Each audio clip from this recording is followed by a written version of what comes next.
check, check, check.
Hey everyone, it's VM Campos, Magic Fan! Happy holidays, happy Hanukkah, happy Kwanzaa, happy everything that you celebrate.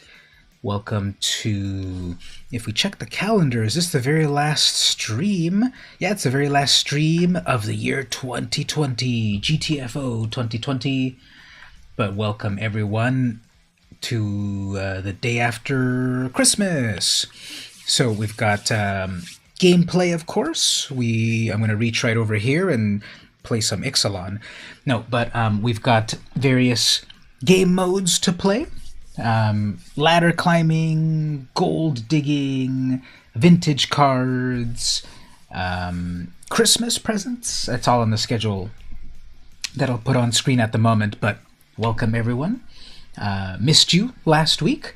I'll bring it up again a little bit later as more people come to hang out, but I was not quite in the best state to stream last week, as many of you know.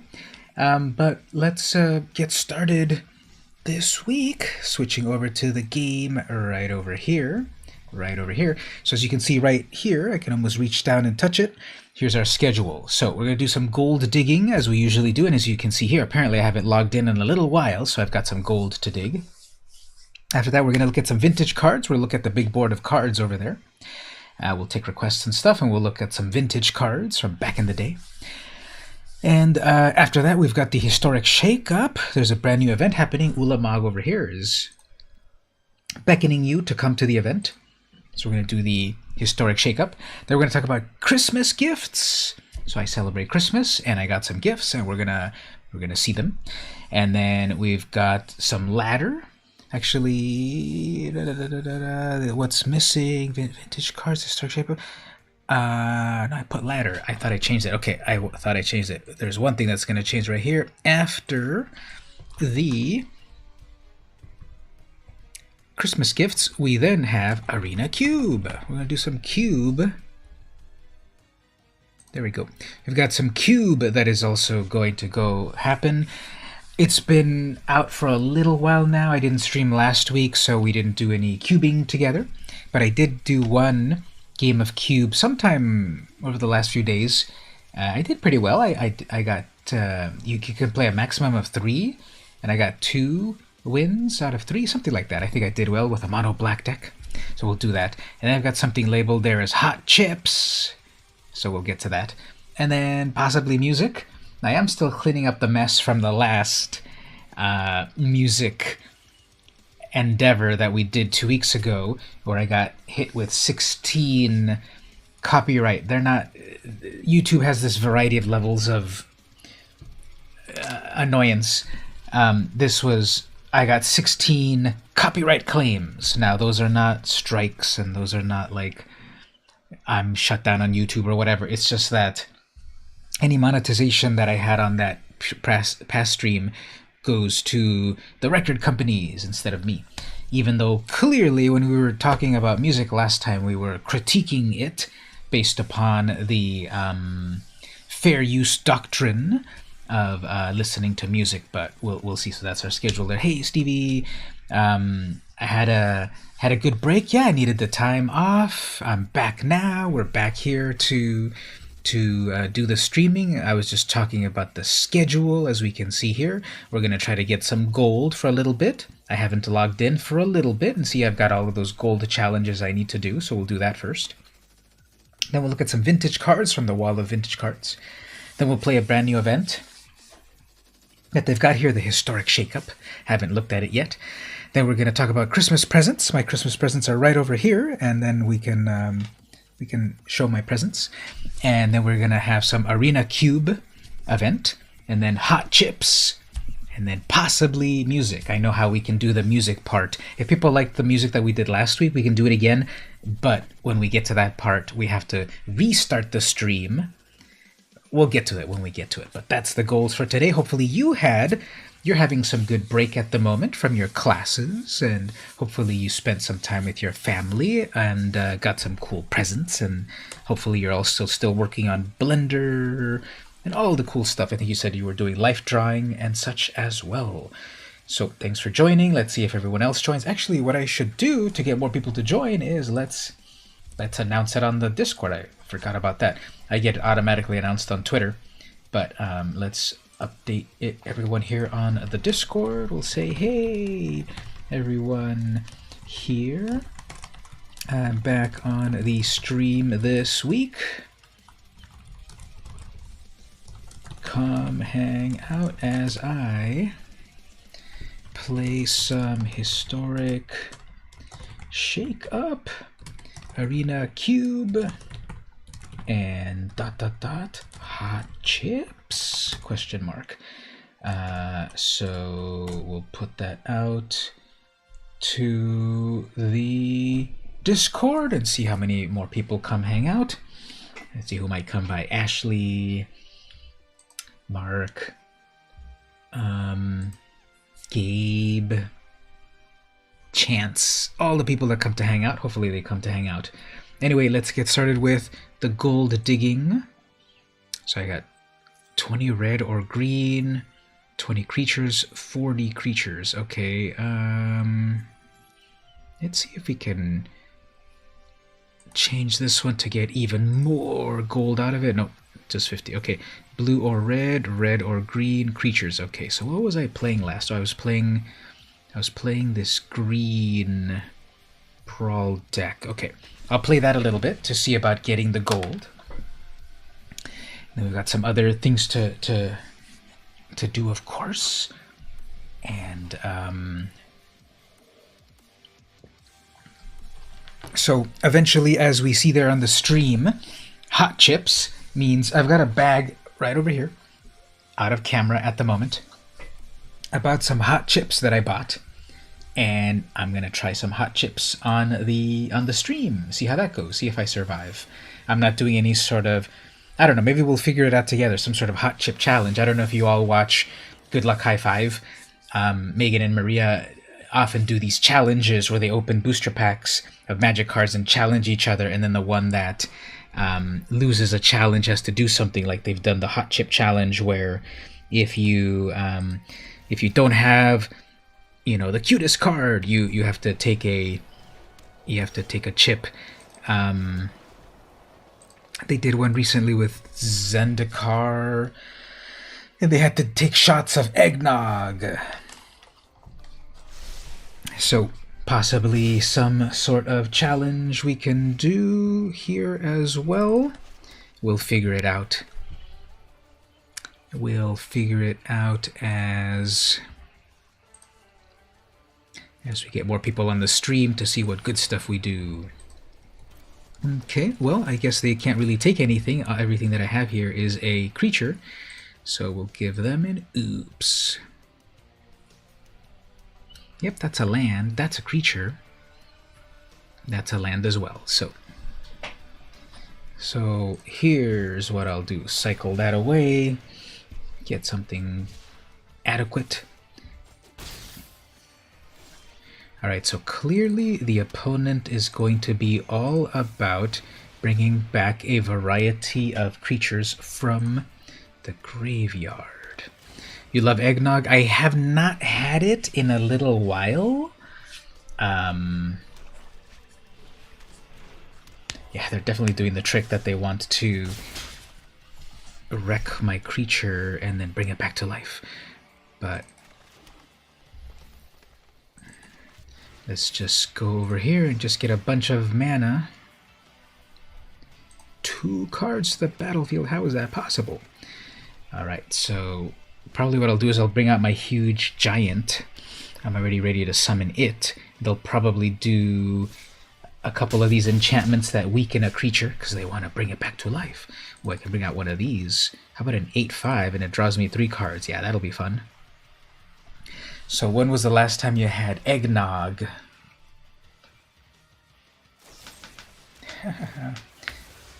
So we will do the nice on that.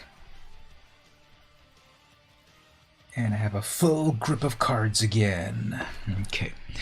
So what I could do, the Ozolith, who cares?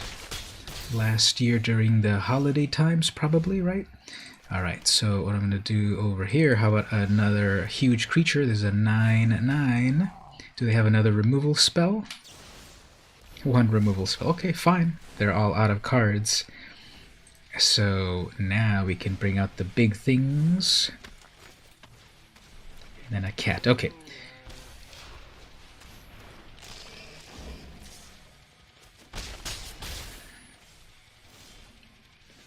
Okay, let's bring out YOLO Yorvo. Let's bring out a questing beast. Get Yorvo Swole, attack with that. And they're gonna do a protection, sure. Bring that back to life. Is that gonna be an oops? Protection from green, but if you read Questing Beast, you cannot prevent damage. So, yeah, Questing Beast does not... Questing Beast is so overpowered. Damage that would be dealt by creatures you control cannot be prevented. What the Alseed did over here was it gave protection to Lurrus, but damage could not be prevented, so Lurrus still died. So amazing. Okay.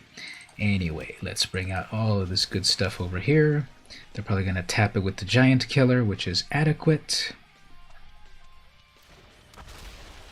I have lots of creatures that I can further attack with. Yep, adequate. That is now an 8/8. Block it with a 1/1. Get the counter over there. Sure. Let's see, they'll probably summon Lurrus, then bring back the Alseed.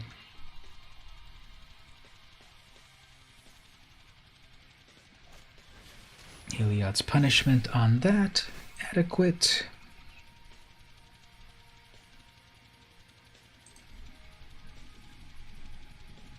Hey there, Chakivis, how are you doing? Welcome. Trying to deal with this opponent. Hey, Keeb raided me over here. Thank you so much for that, Keeb. We are trying to do a little bit of brawl happening over here. Love the raid. Ah, man, get my 8-8 tapped out. Fine. Well, that 8-8 is, I mean, that tapper is nice, but when we have this this big old ape, we'll see. They're gonna concede as soon as they see me attack with my Kogla, because Kogla is going to destroy their Ozolith, and obviously their whole strategy is to attack with, I mean, is to store their counters with the Ozolith. So anyway, that's happening. So yeah, happy day after Christmas as well, Jack, and thanks for all of the and hey, and Team Teeks is here as well. Thanks for coming to hang out. Thanks everyone. We've got our whole schedule, as we can see down there below. I'm currently a gold digger, trying to get the gold happening at... Oh man, they're going to bring that back. Annoying. Okay. Let's see, what are they going to bring back? They're going to bring back the cauldron. Okay. They wanted to bring back the cat instead of something good, which is fine. Here's where they're gonna rage quit, because I'm going to attack with my whole squad, and then Kogla is going to destroy their Ozolith, and then they're like, hey, my whole plan is to have that Ozolith, and then rage quit. You've been playing more arena now. Very nice. What strategies have you strategized? Ooh, this is a big old 5/5. How can that be? So so they had like 50 life, and then now my huge creature squad is here. Oh, Manjara. That's a good one. Mangara. Okay. Do your worst. I've got a whole bunch of big creatures. Ooh, Titanomox Rex. Okay. So what do we want to do here? First of all, we got our 7/7 getting punished. This is an 11/11. Yeah, let's bring out... Well, we'll see. Let's see what they block with here. And then I get to destroy their hateful Eidolon. Thanks for the follow right there, Jack. Totally appreciate it. Destroy their what do you call that guy? Whatever. Okay, so I'm attacking with everything. But Manjara didn't trigger? That's weird. Or did it? I don't know, I didn't even see. Okay, so they're attacking with their 10/10. But then I'm gonna cycle this to give trample to YOLO Yorvo and get that damage going through. How the tables have turned. -1. There we go. So Rue Crow is ruining the battle and eating crow. See, we got there. So how's everyone doing? How did you all enjoy the holidays? How have you been enjoying the holidays? Will you continue to enjoy the holidays? Happy Merry Christmas, Happy Hanukkah, Merry Kwanzaa, Merry everything that you celebrate. I was just noting that this Saturday, as I usually stream on Saturdays, this is the last Saturday of the year 2020. Can you believe that? The last Saturday of the year 2020, and then we can say GTFO to 2020 and then start with the brand new blessed year of the year 2021 in the far-flung future of the year 2021. That's kind of like something cool to reminisce about, thinking when you were little. Tell me this, when you were all little and you thought about the year 2000, well, some of you I think were born after the year 2000, I can't even believe that, but those old-timers of us that were around in the last millennium, born in the last millennium, what did you think about the year 2000 in the far-flung future? I remember thinking, doing the calculations, I'm going to be 22 in the year 2000, and that was 20 years ago, so time flies. Anyway, so we got the gold here.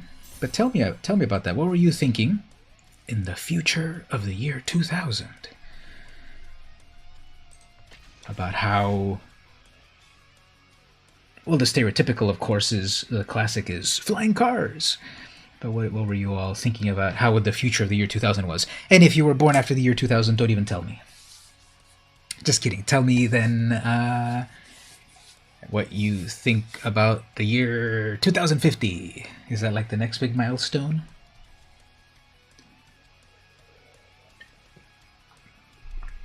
So everyone that's joining, thanks for joining. As you can see the schedule down there, currently digging for the gold.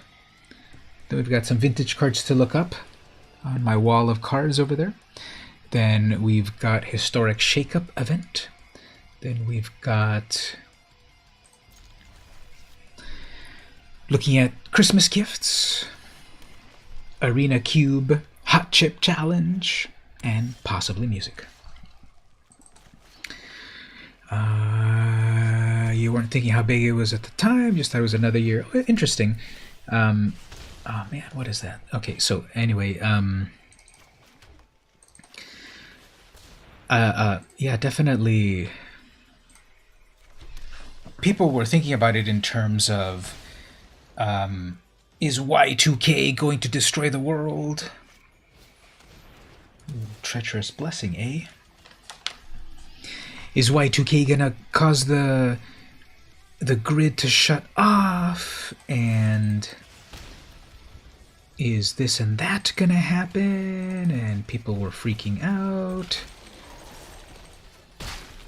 None of that actually happened. Now what we need to worry about actually is... So people were worried about the Y2K bug, which is that when computers were first invented, they were storing dates in 2 digits. And that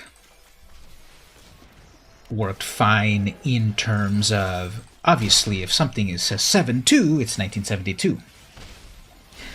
But obviously when we get to the year 2072, computers would think, oh, if the year is suddenly 01, that must mean 1901, not 2001. So I think you took out your treacherous blessing way too soon there, Sonny. Great Gearwolf. Anyway, so Y2K, that's the issue, that dates were stored on a lot of systems. Dates were stored with two digits, and it would cause computers to freak out. That wasn't a big deal. They're saying possibly in the year 2038, that's the next Y2K issue, because that is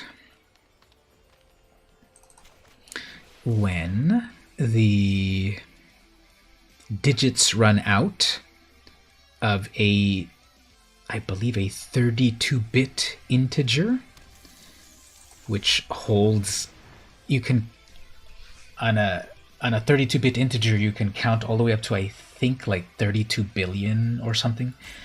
And many computers think in Unix time, which is the number of seconds since January 1st, 1970, I believe.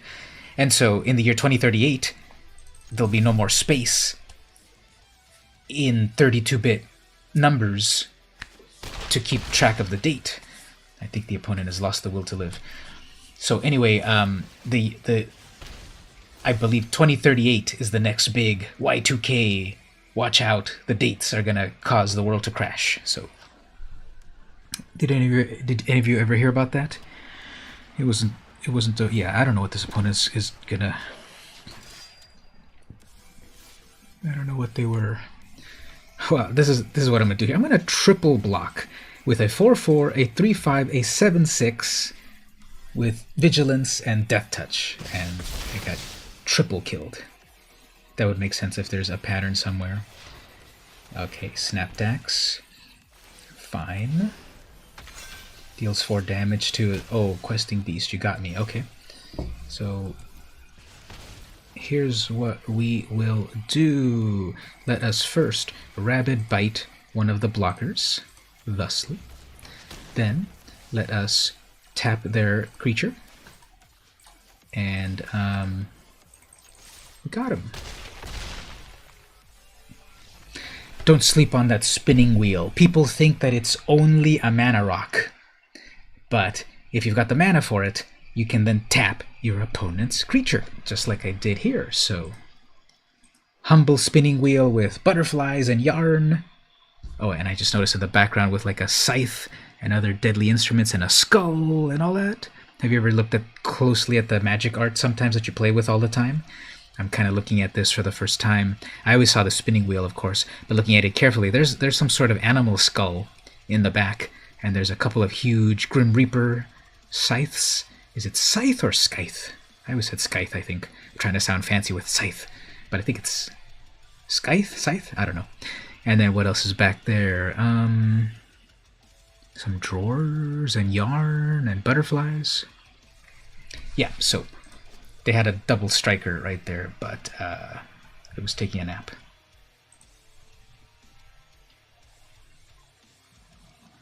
All right, how close are we here to getting that gold? Closer, sort of. Yeah, we'll play some more.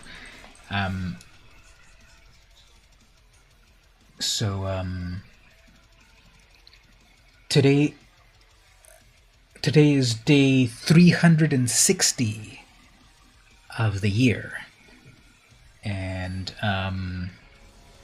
I've been doing my drawing a day challenge this year. Oh man, Kogla versus Kogla. Who is the true Kogla?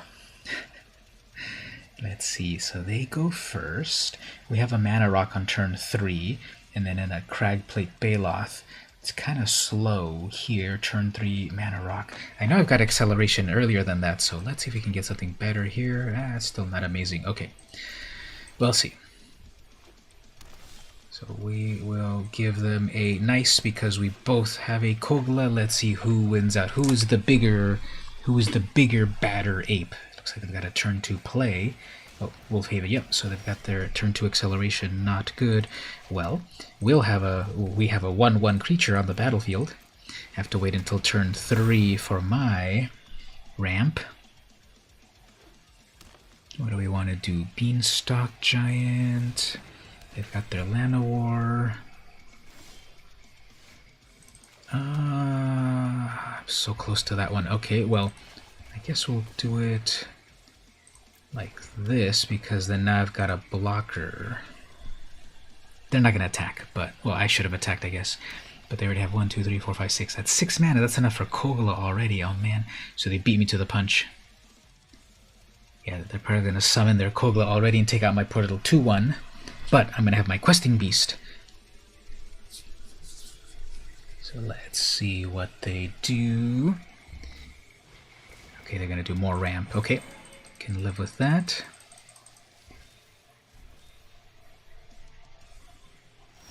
Alright, so let us take out one of their ramps.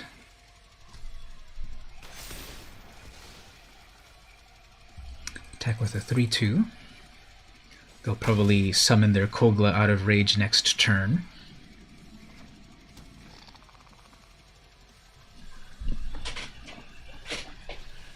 Alright. They've got their own mana rock just like me. Keeper of Fables, and they tap out on that. Okay, I think I'll be fine right here that they summon their own Kogla and take mine out. I'd rather do that. So then we go in with an attack. They'll probably summon their Kogla. They'll kill each other, which I can live with. And yeah, see, there we go. And yeah, big ape versus big ape. But they lose a turn out of that, because then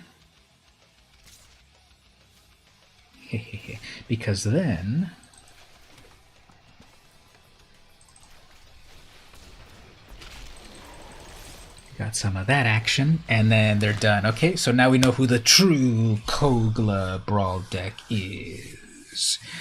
Big creatures, big ramp, and that's how you do it. I guess they were used to, I summon my Kogla, and I swipe at the opponent, and they're dead. Well, Kogla versus Kogla will kill us both, but they were already down to their final cards, and I already had a ton in my hand, so that's the way the cookie crumbles.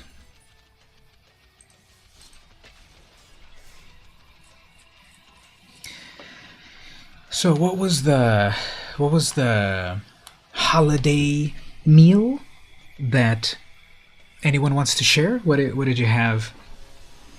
What did you all have for the holiday meals recently?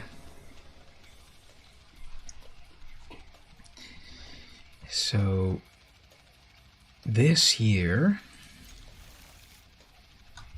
I did visit my family. It was a very small get-together. My mom and dad, myself, and my youngest brother. We all live here in San Diego. And met up with them. Had to get back before the curfew. And we had a little bit of a smorgasbord of things. We have kind of gotten into a tradition of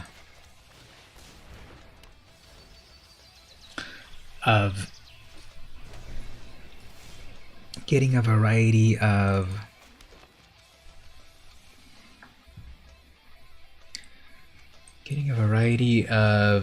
takeout food.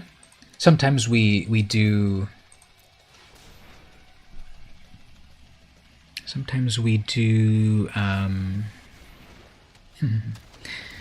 sometimes we do can that mutate already? No. Sometimes we do the meals that we cook ourselves, and I like doing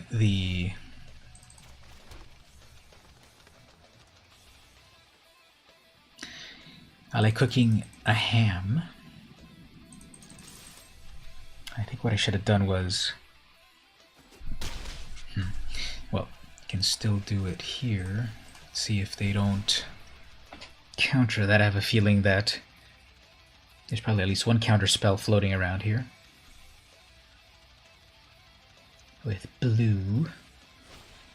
Or a fight, okay. Took you long enough. Alright, so next turn if they bring out their Snapdax, what is this? Snatrax or Vadrax? Who is this one again? Vadrak or Rodan. Flying for strike 3/3. If they spend all their mana to summon it onto their Sea Dasher to get one card out of that. Well, I guess not. Okay. I'm going to do it that way. 5 damage on that. Let's bring out another big old critter. My music's so metal. Like Kaldheim. Any thoughts on Kaldheim? The new... Everyone loves playing that card, apparently. So Kaldheim, the new set for the next year. It's all Viking themed. Let's just bring out more big mana.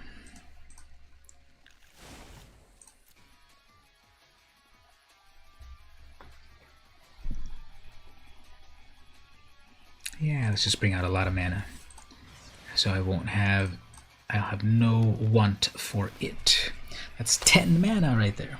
Choose a card name. What are they going to choose? Angelic Ascension. That one makes a bunch of angels or something, right? Viking theme has your interest. Planning on getting into that? Still need to get the Godzilla one.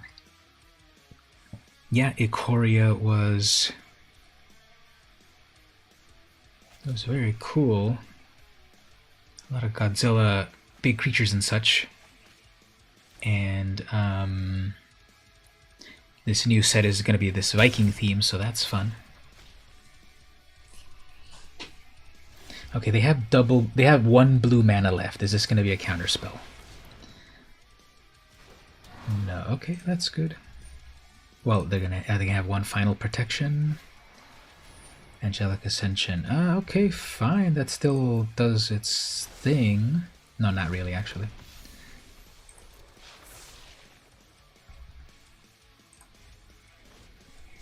So now, if you cast the... So I forgot what that Angelic Ascension was.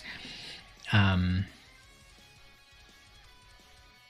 now is the time that you needed to cast it.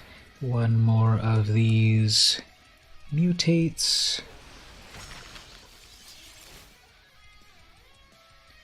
We're gonna do 3 damage on that fire spell. Yep.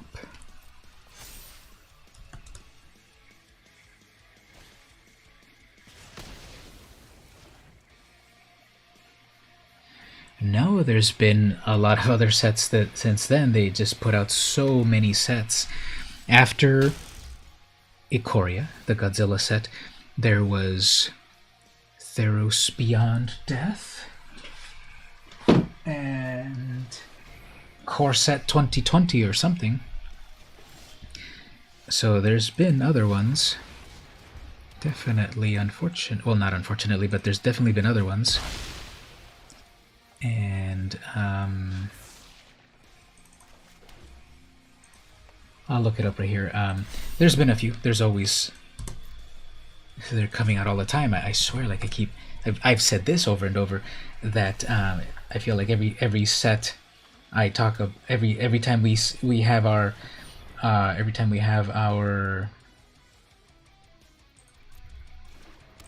streams, I keep saying like here's a new set. Okay, so here's how they were recently.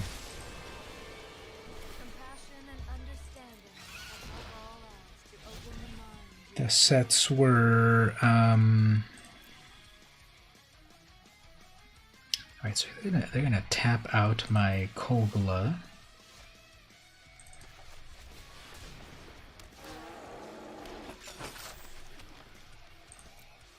Oh, I guess not. I guess it's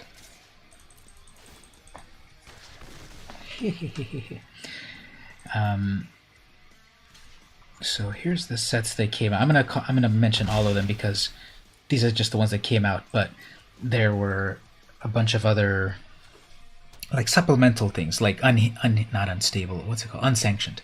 But here's what came out. Where's it at? I went too far back. Okay, so that didn't get mutated, eh? Oh, now it got mutated. Okay, so we have. Where's this at? Oh no, Theros was first. Theros was in January. That's when we had the sneak peek. Then we had Unsanctioned. Then we had Ikoria. Okay, so Ikoria, the Godzilla set, was in April. And then after that, we got Core Set 21, which is, a generic. This was a generic core set. And then we had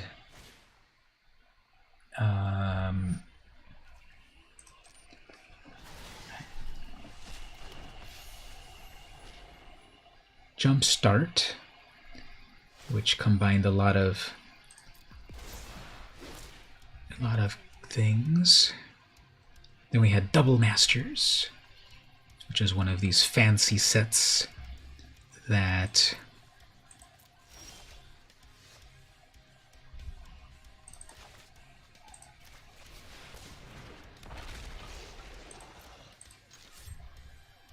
this was one of these fancy sets that I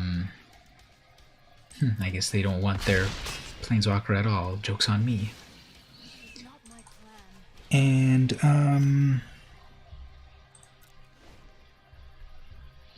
there was Double Masters, and after that was Zendikar Rising, and then Kaldheim is the next one. So after Ikoria, there was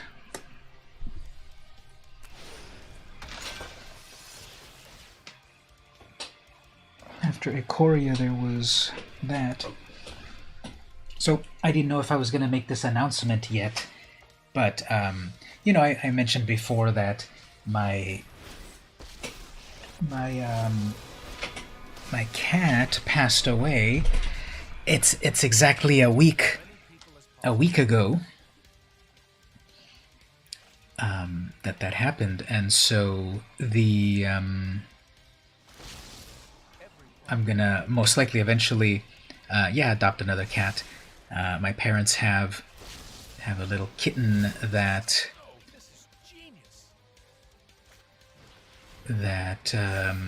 kind of like a newborn kitten.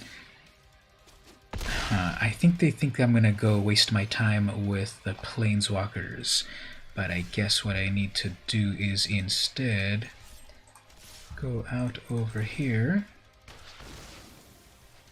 and just do a whole bunch of damage against that, and then we'll bring out another 11/11.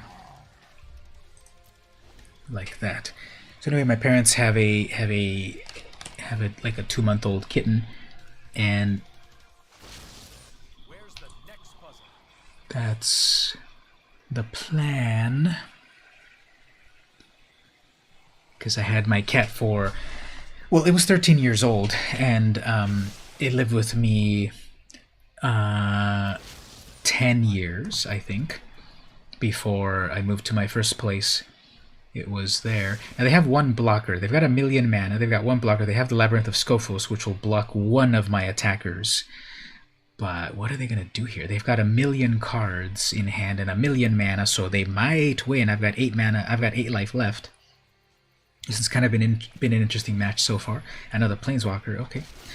So the Planeswalker can deal damage to a creature, right? That gives it a +2. Okay, that's 7, and so I guess they're just going to do one final damage on that. So they cheaped out with some red damage. So okay, I guess that's how they play.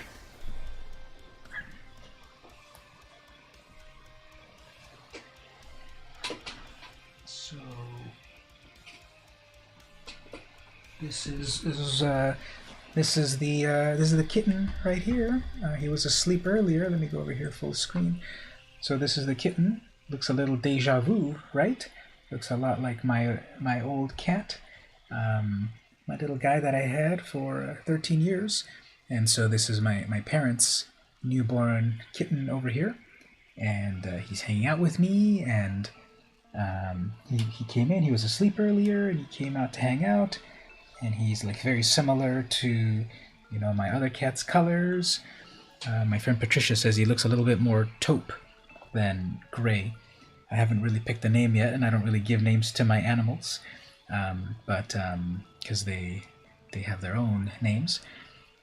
So my family had named him Ash, and I was suggested Silver, and I thought of Gris, which is Spanish for gray. I don't know, I might not really give it a name. I know my family and everyone will, and the vet wants a name, but I often don't name my pets because they are their own entities. So let me take a quick break here. Let me see if he needs some food or to go to the litter box or whatever. But here was the kitten's introduction on the stream, and he's 2 months old. So we'll be back in just a moment. Is he purring already? He likes to purr. Okay, so I'll be back in just a moment. BRB.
All right, and we're back.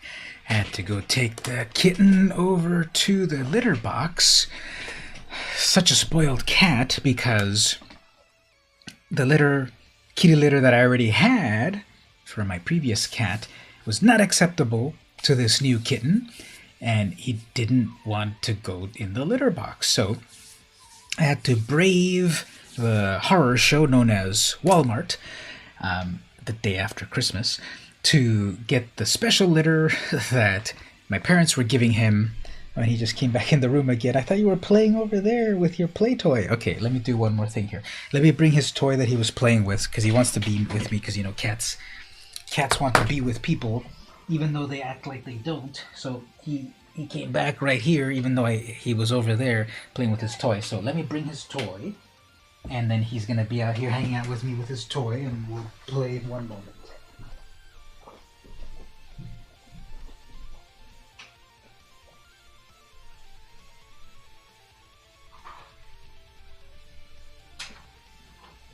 It's over here, it's over here, it's over here. Come play with the toy over here. So it's this spinning toy that they like, so I'm gonna have it over here so we can play with it nearby. Over here somewhere. Maybe in the corner over here. So hopefully he goes to play with that while I play some magic. Where did he go? Oh, there he is. Kitty, right here. Here's your toy.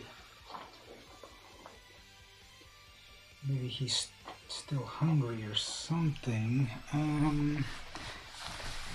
We'll see. One moment.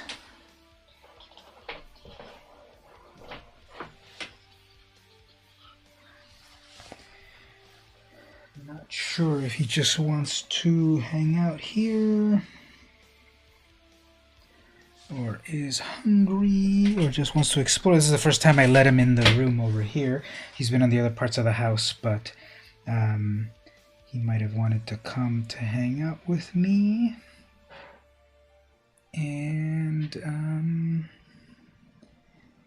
just wants to explore. What do you want? Tell me what do you want? You have your toy over there. I don't know, does he want me to get on my lap? What do you want? What? Alright, you want to hang out with me on my lap for a moment? No, not on the computer. Not on the computer. No. He wants to jump over on the computer area. No, you have to be right here. No. No. No. You can be there with your toy.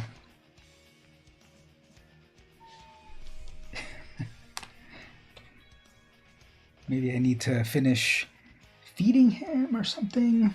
I thought he already ate, but...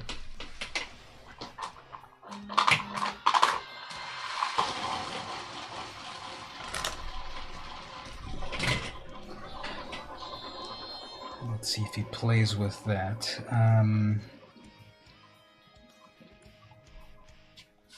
Hopefully he plays with that. I might have to further just change my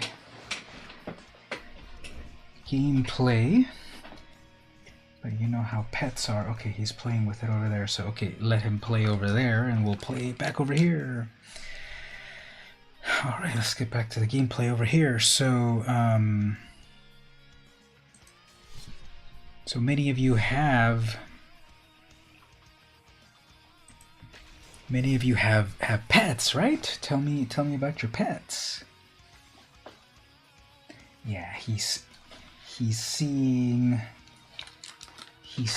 this desk over here, and there's like no way for him to get up on the desk. No, he's looking at it. He wants to jump on the desk, but no, there's no place on the desk, and you just use the litter box, so you can't do that. And now Azusa is about to battle me, so have to keep one eye out over here on the game, and one eye over here on the cat, and then one eye over here on the stream. So if I'm all over the place, that's why. They go first. Okay, so Azusa Brawl deck is all about just getting a massive amount of mana very quickly, and they go first, so we'll see what they get. So we have a turn to Woodland Mystic. So I'll be able to bring out a Rasta. Alright, so they're going to do their Azusa next turn and probably drop 2 lands. Okay, there's 1 land, 2 lands, okay? There we go, so that's that's living the dream right there. Let's see if they do what? Okay. This is the most I've heard him cry. He's like, pay attention to me. Not your stream friends, pay attention to me. And that is a Scavenging Ooze, but it doesn't have anything to eat. So, 1 more land. They're down to that far. Nothing to eat in the graveyard. Alright, well,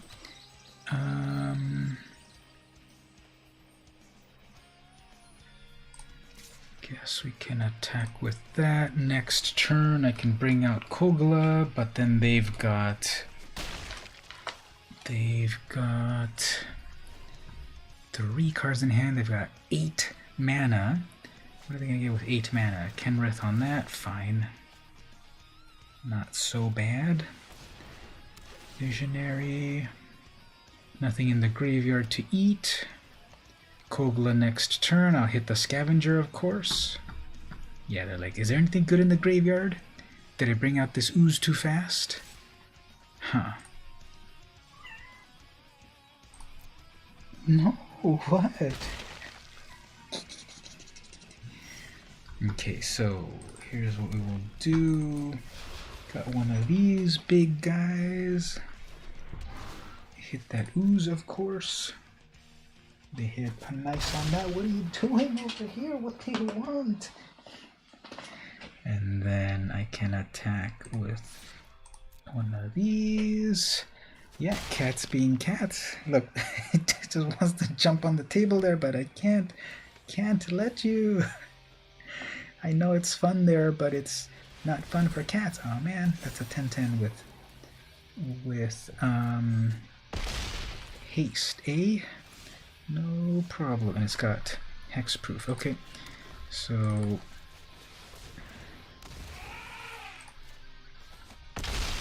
have a bunch of blockers here.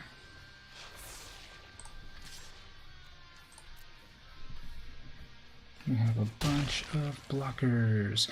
I don't think they've got anything great to bring out. Okay, the Great Henge, whatever. So if they attack with the 10-10, whatever, I can double block that and it's not a big deal. And then just one of those passages. Yeah, so they're staying the course. Okay, so let's do some of that. Just to have their will to live be affected, because they got their commander out as soon as possible, and now they have that. Okay, so let's do cultivate.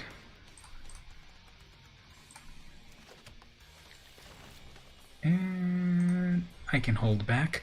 Yep, so now it's all just about them just resummoning their commander. Well, I guess the value of that is that it draws them a card. Oh, they're looking at Kogla. If I attack with Kogla, I can destroy their Great Henge. And then there's an Ugin. Oh, okay, well, I guess I missed my chance for some good stuff. So that's gonna wreck a bunch of things. -6. So I keep with my 7/7. I can live with that, I guess. They're probably going to attack with their 10-10. I'm down to 3 life, I guess. I can bring in a bunch of... Oh, okay. That is acceptable. How about an 8-5?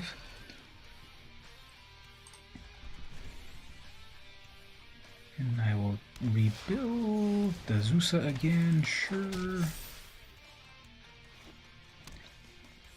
3 damage to me, I guess.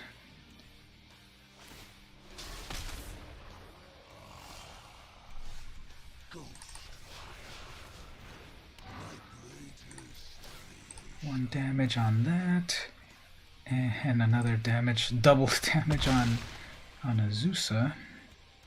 I don't know if you can see the cat. It's barely right here on the. It's barely on the camera. Ooh, that draws me 3 cards. Thank you.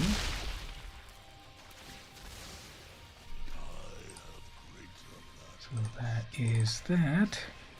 Got another blocker. That is a chump blocker. That is a goose. Alright, so I'm going to have to attack with Cola to destroy that henge. That did plenty of great stuff. No trample on that, right? Hexproof haste. Nope.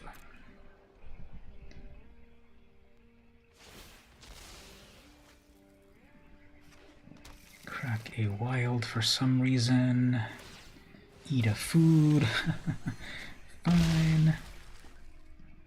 So let's do this first. Attack with Kogla, destroy that henge. Then they take it, bring in one of these little guys, hit that goose. We'll do one more.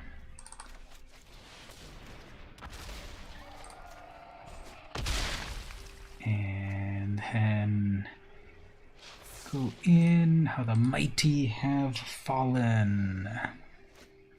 And that is a 5-7. Okay, that's actually a good one, I guess. Replay a land for some reason. Raise mind. Okay. Gonna draw some cards.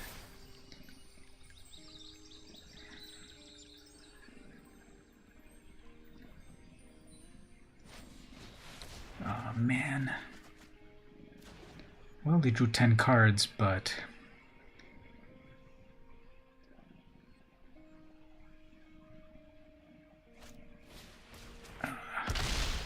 well, that was a good one.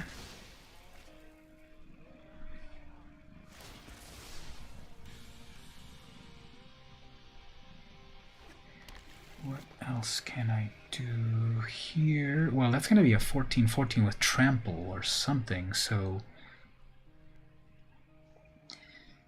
all is not lost. They have a lot of mana, they have a lot of cards, but I've got some interesting creatures coming up. Iron Scale Hydra does cool stuff. And I'll do another big old creature. Make a bunch of treasures. Attack with these. Well, actually, yeah, we'll give him a little bit of damage there. Hit that Maze Mind. That is a 19-19 with trample. Let's see if they don't read it. Okay, so Kogla gets it. Sure. That's got trample. Yep. 2 more damage off of that. 6. Then I've got, well, they have 1,000,000 mana, so I don't think there's going to be any problem. Double block with the king and the scale. Well, I could just single block with the scale, and then it'll make my scale bigger, right? Right, kitty? We can block with the scale? They have 17 mana, and they've got 7 cards in hand. Uh-oh, they're looking at it. They're probably going to do a rabid bite, and then that nullifies the... Okay, there's a mammoth, so that will do... That'll nullify it. So they just have that 10-10 to block with. I guess we don't... I don't think we're gonna make it. It was hard fought to the end. with 10 mana and like 8 cards in hand, I'm sure they can still win. I don't think they want to summon their Azusa anymore. Well, they could, because then they could drop a whole bunch of... Okay, Fierce Empath will take out that, and I guess that's it. Does it take you that long to figure out how you want to play? Okay. Anyway, there we go. So...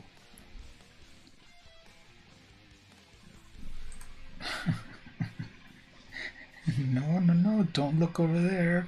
There's nothing over there.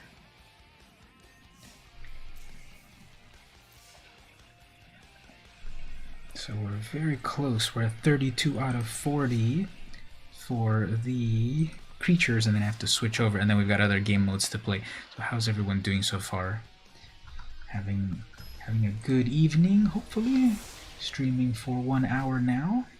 Veto, that's a good commander there. So if I look a little bit off camera, it's because I'm trying to sit in a way that I'm petting the cat to placate him, so that he doesn't jump all over the keyboard and have me misplay.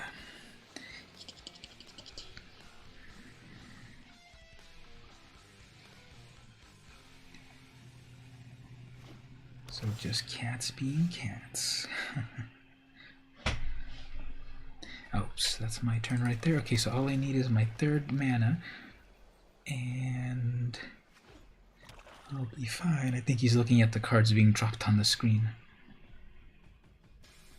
So if I get my 3rd mana, I can bring out my banner. That'll be safer than bringing out the Llanowar, because... yeah, if I don't get my mana next turn, I've got to quit. Because this deck's all about mana, and if I miss too many land drops, it's not going to go anywhere. Although they might have missed a land drop, or are they doing the big brain play of playing on the 2nd main?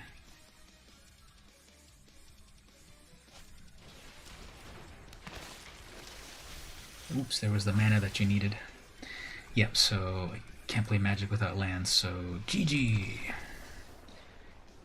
They missed the land drop too, and they had just milled it, but with mine it wasn't going to work out very well trying to wait for my opportunity, so moving on. Now, the kitten here happened to lay on my lap in a certain way that his claw is kind of digging into my hand, but I obviously can't really move it because he found his niche. You can't disturb the cats once they pick their spot.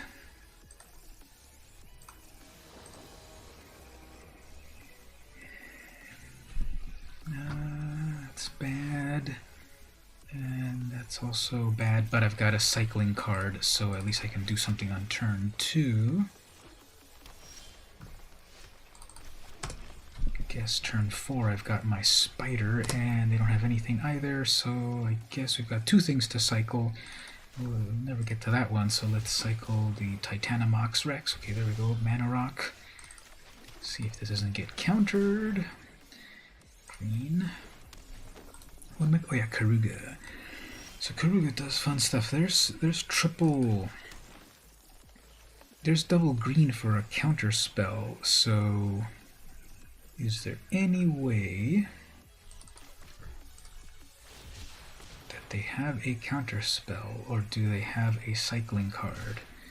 Kind of feel safer not losing that Arcane Signet, so let's see. They have an Omen. Okay, I was worried for nothing there. Probably. That's a 3/2. 3, 4, 5 mana. 3, 4, 5. That's 5 mana. One of those. Okay, let's get rid of that. Almost could have gotten rid of that. Okay.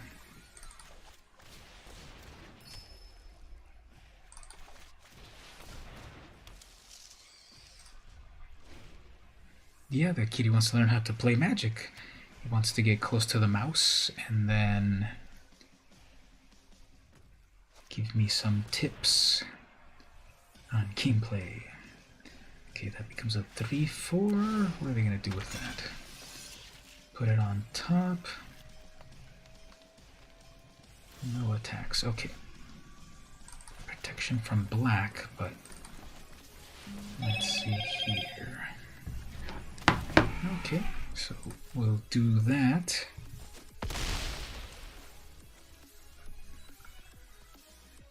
And I can't move my left hand because it's under the cat, and my mom just texted me, and so and I'm playing as well, so multitasking.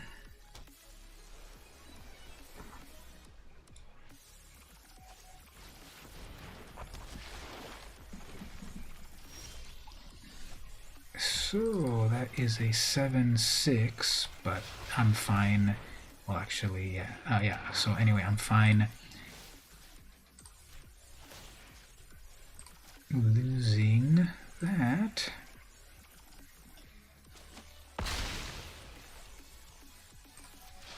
Then I can continue to bring back my mammoth pretty easily.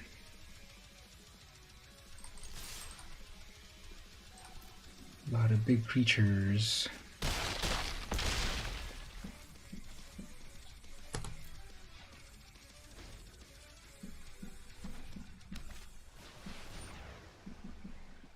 Oops.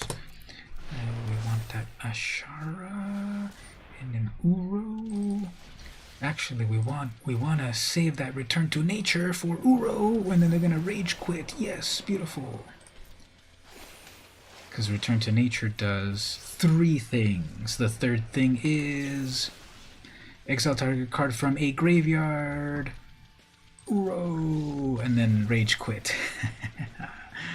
Dharma and Adharma. Oops, let me just finish answering here. Yes, no. Then one of these faces. How do we do one of these faces like this? And then we'll also say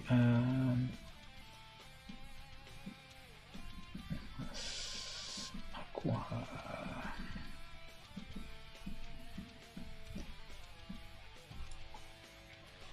So I'm gonna try to shift positions a little bit. I guess we can stay like that. Okay. Anyways, we got that. We are at the 40 already on that. Yeah, here comes the rage quit. Exactly, that's exactly what happened once their big plan. Oh man, we're at 36. Okay, well, just a few more creatures. Maybe we can change things up. I'm gonna try that other event. Well, actually, we have the vintage cards. I don't know if I'm gonna be able to do the vintage cards because the cat's right on my lap. I'm not gonna be able to move at all. And my vintage cards are over there, and I need 2 hands for them, so we might skip the vintage cards and go over to Historic Shakeup. We'll see.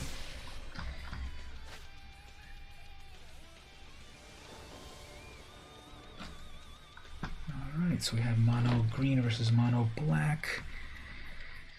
Liliana, which makes us discard, right? Each player discards. Okay, so they're going to want to get stuff into the graveyard. So how many Mire Tritons are we going to see? Alright, that's what I want. So,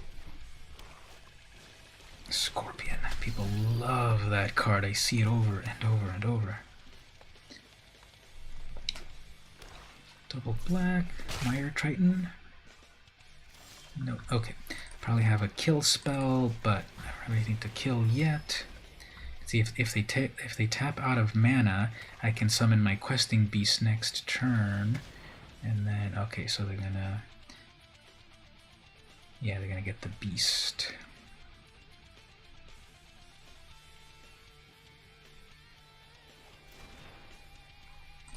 And then I'll give them one of those.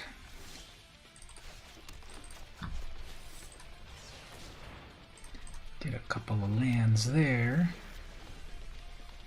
That's enough for the Gargaroth, but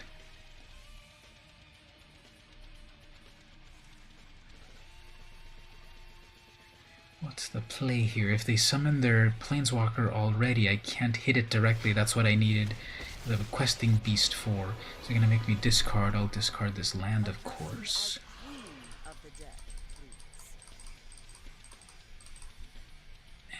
And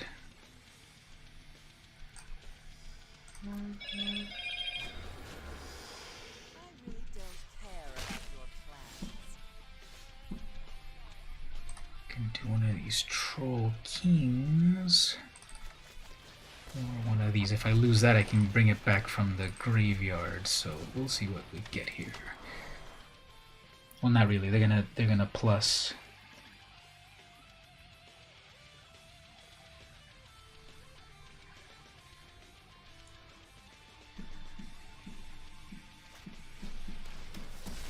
Alright, well, they're gonna hit that.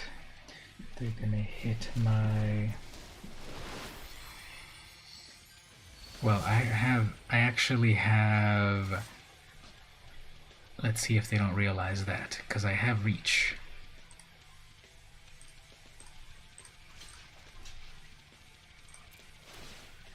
That Gargaroth does a million things, and then there they go. There's their rage quit right there. Reading the card explains the card. So here was their big idea. I'm gonna kill your little 1/1 creature, and then I'm gonna attack with this flyer and sacrifice my own scorpion and deal damage, and then I'm gonna hit you with Liliana to discard your card. But the problem is that the other Gargaroth does everything: vigilance, trample, reach, and it makes a creature, or gains a life, or draws a card. Green gets everything nowadays. Let me just finish answering here. Let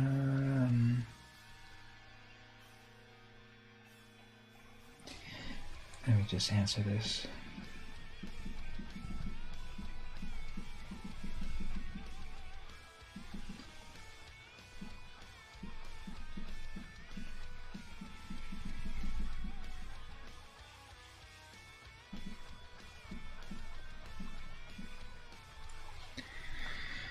Alright, so is that enough to get me to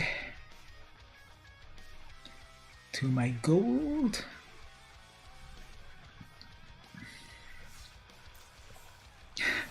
$38. How does it even count it? Cast 40 creatures. I cast a bunch of creatures, didn't I? Alright, one more. Okay, let me just send... Let me just send this video here. Oh, another Kogla versus Kogla.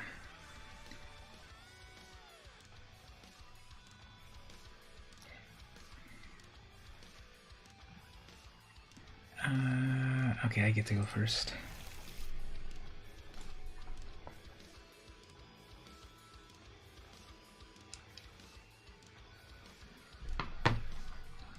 Alright, whoops.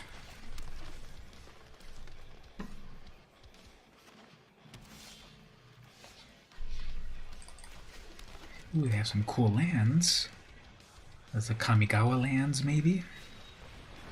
Destiny Spinner. Kill on sight.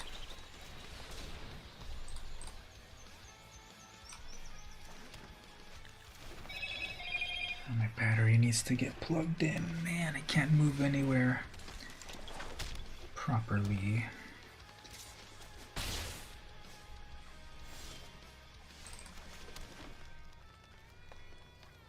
Double green. I'm barely at 5. What am I doing? Troll King. Yeah, I think my opponent got it better than me this time.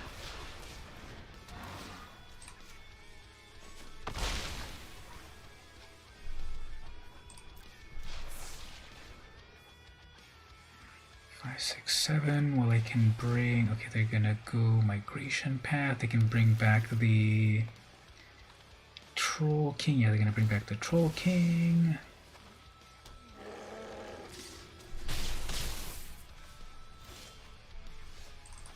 But I have a big ol' 8/5 that if it dies, I gain a bunch of life. I mean, hey Gabe, how's it going? If I look a little bit awkward at the moment, it's because I've got a cat on my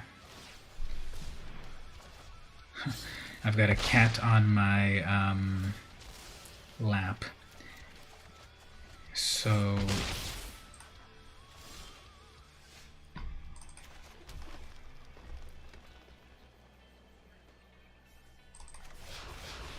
yeah, last week I was not on stream because if you had not heard, my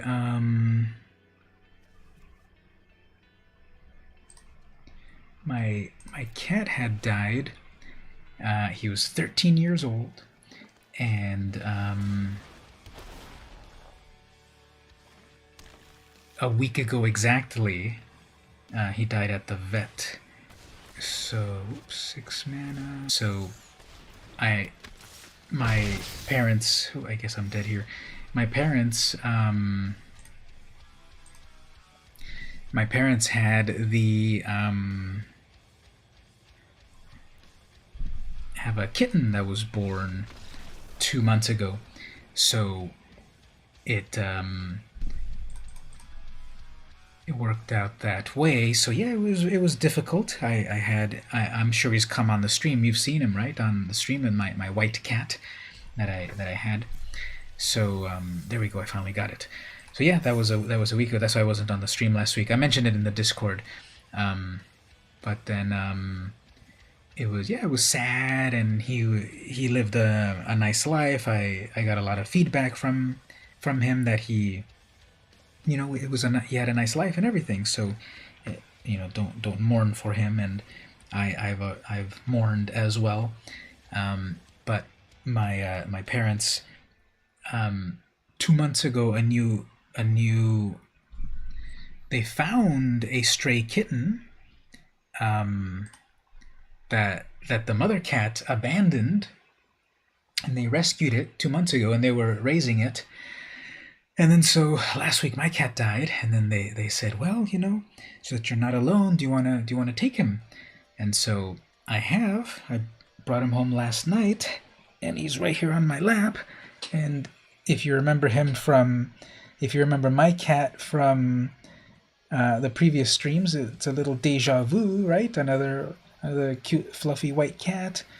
And then so this one's 2 months old, so we have a full life to get to know each other. And at the moment, he's just hanging out on my lap here. He was asleep in the living room a moment ago, but then he heard me talking on the chat and he came in. So I tried to placate him. So right now he's just asleep here. So I only have my one hand free and trying to text at the same time and play. So if I look a little odd on the camera, that's what's going on. But yeah, back to the game there. So if you all have suggestions for names, I'd gladly hear them. I probably won't actually heed them, but I'd love to hear them.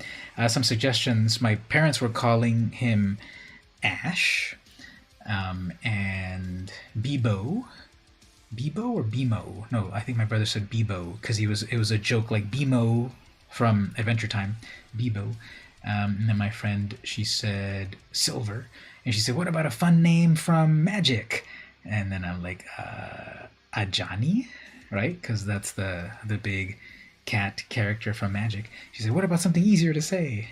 I'm like, sure, how about Ulamog?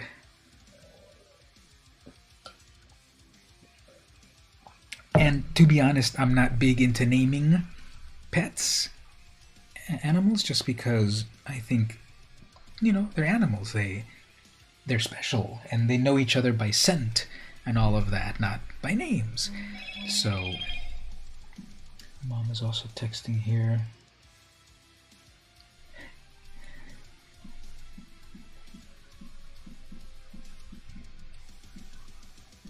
About the cat, because it was their cat, and I totally appreciate that they gave it to me, because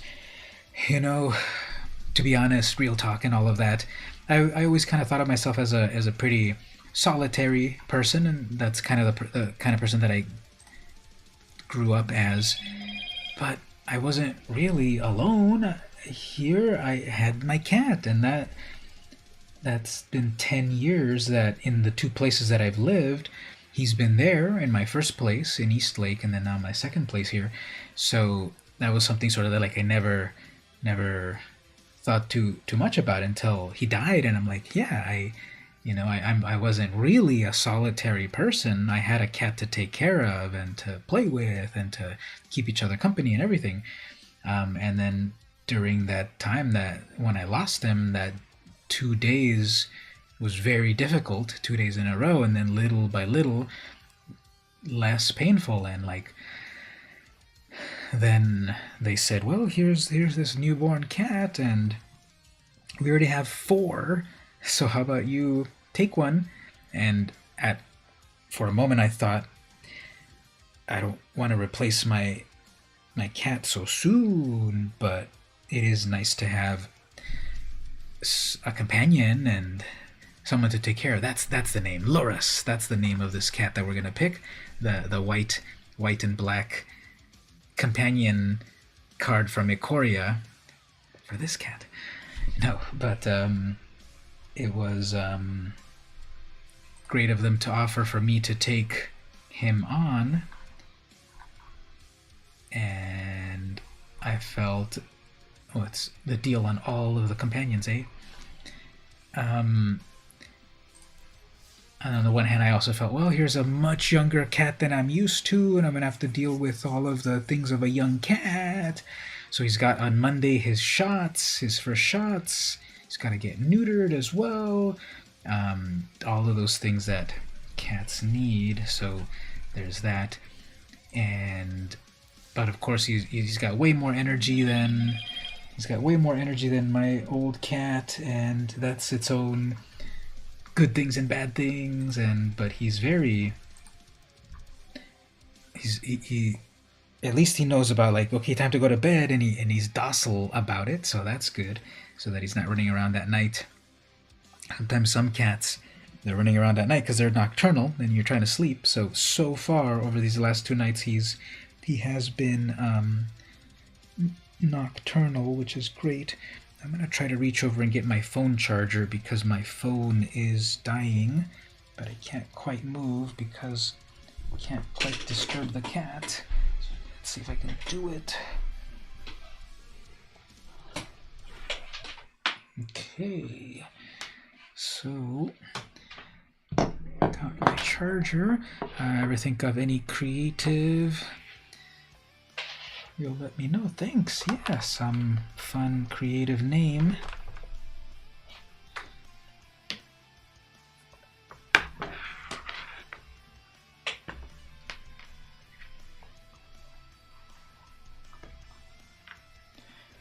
I have to turn it off here and then plug it in.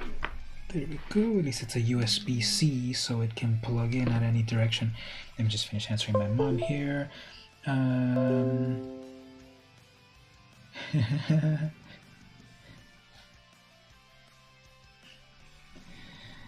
just gonna say something here. Okay, I'm gonna say this as a voice thing just because it's gonna be hard to type, so let me mute this for a moment.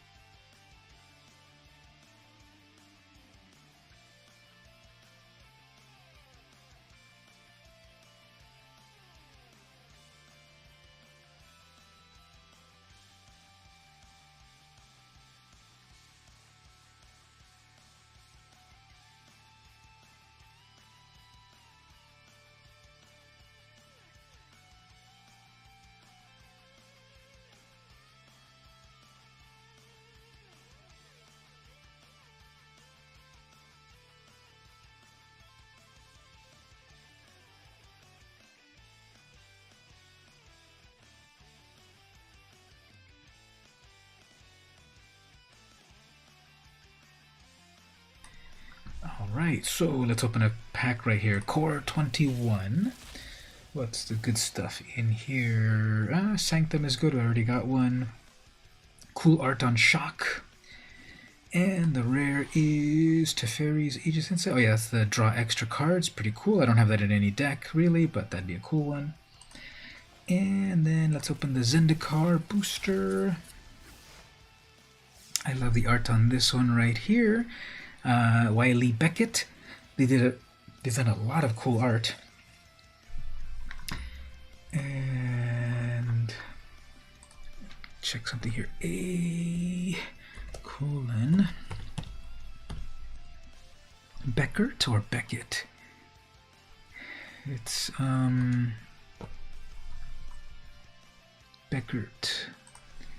I'm just curious about how many arts that artist has drawn. Going over to the web browser. So Wiley Beckert, they've done 9 cards. Okay, that's why I thought that their art was so iconic. They started to make art with Throne of Eldraine, and I think there's a way to only show me the original ones. Is that it? No. But anyway, this artist, I'm loving this artist. I first, Fae of Wishes in Eldraine.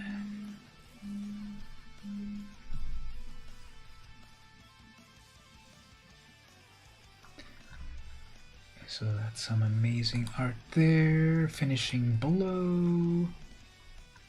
Yep. Reclaim the way. So he did that one too. I didn't quite notice that he did that. I like the card, but I never noticed the art. And Rosethorn Acolyte, I hardly have seen this one. I mostly see the regular art, that one right there. But he did a version 2, looks very good. Soul Shatter, another cool art. Thwart the Grave, I see this one often. Oh, that's the one I just cracked. And like that, so I like that artist. Okay, back over here. Let's open that pack. Coral Helm Chronicler, whenever you cast, blah, blah, blah, kicked, whatever. Okay, well, let's change up let's go to the next item on the schedule here. Like I said, I was doing the gold digging at the moment, but I'm going to move on to the next item, and I have their vintage cards.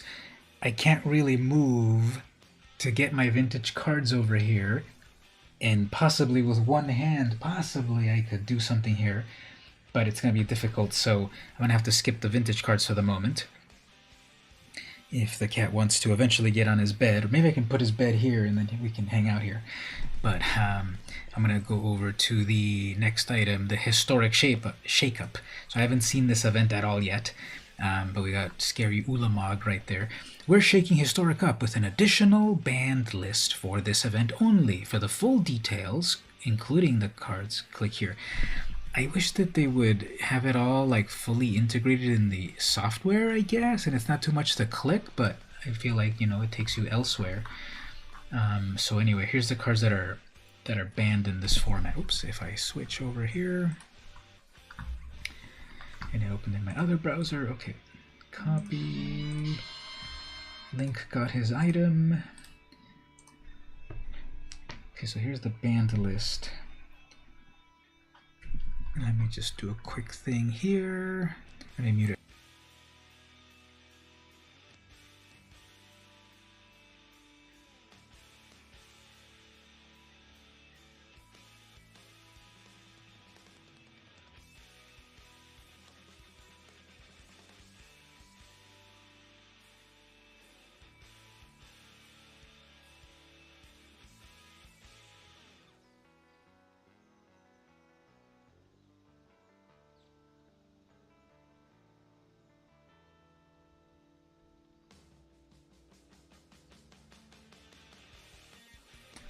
Right, so what do we have here? Agent of Treachery, good.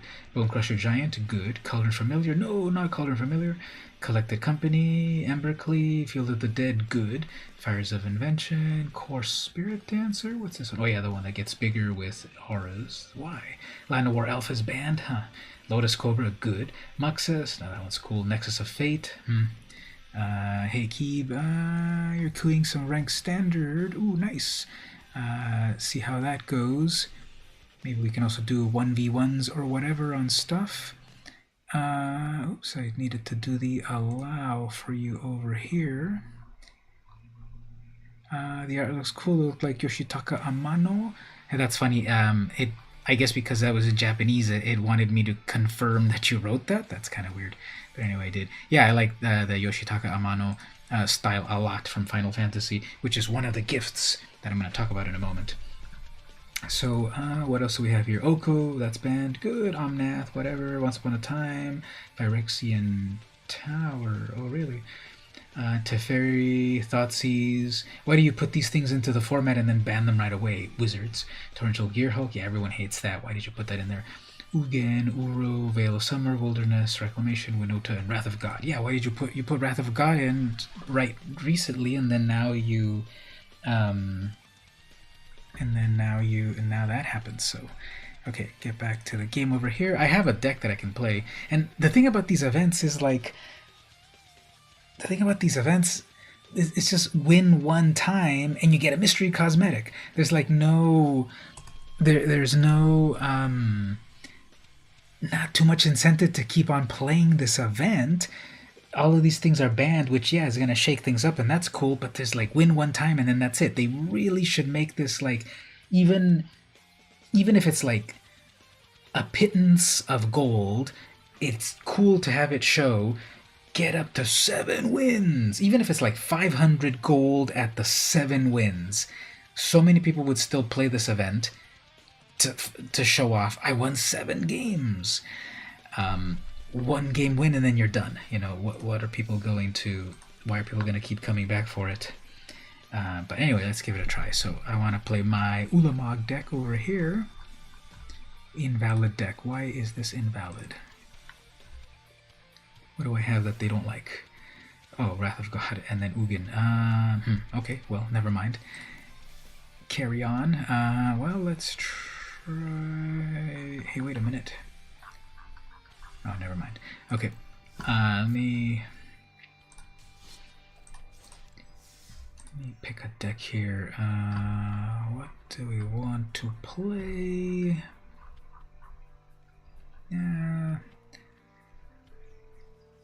Let's do this Underworld Abyss game deck.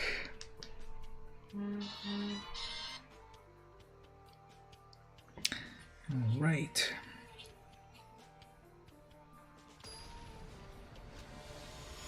So any big plans for people in the year 2021? I think, Stevie, you said you had some things mapped out that you wanted to do. What about everyone else? Gabe and Keeb and Teeks, and what's everyone planning on the far-flung future of the year 2021? Oh, great. Mono red. Beautiful. Okay, so we're going to give... I was going to say Bone Crusher Giant, but no, that one's banned. We're going to get shocked. So I'm going to see what's in their hand, and then it's going to get shocked. Roiling or that. They want to probably do that right away. Yeah, let's do the Vortex.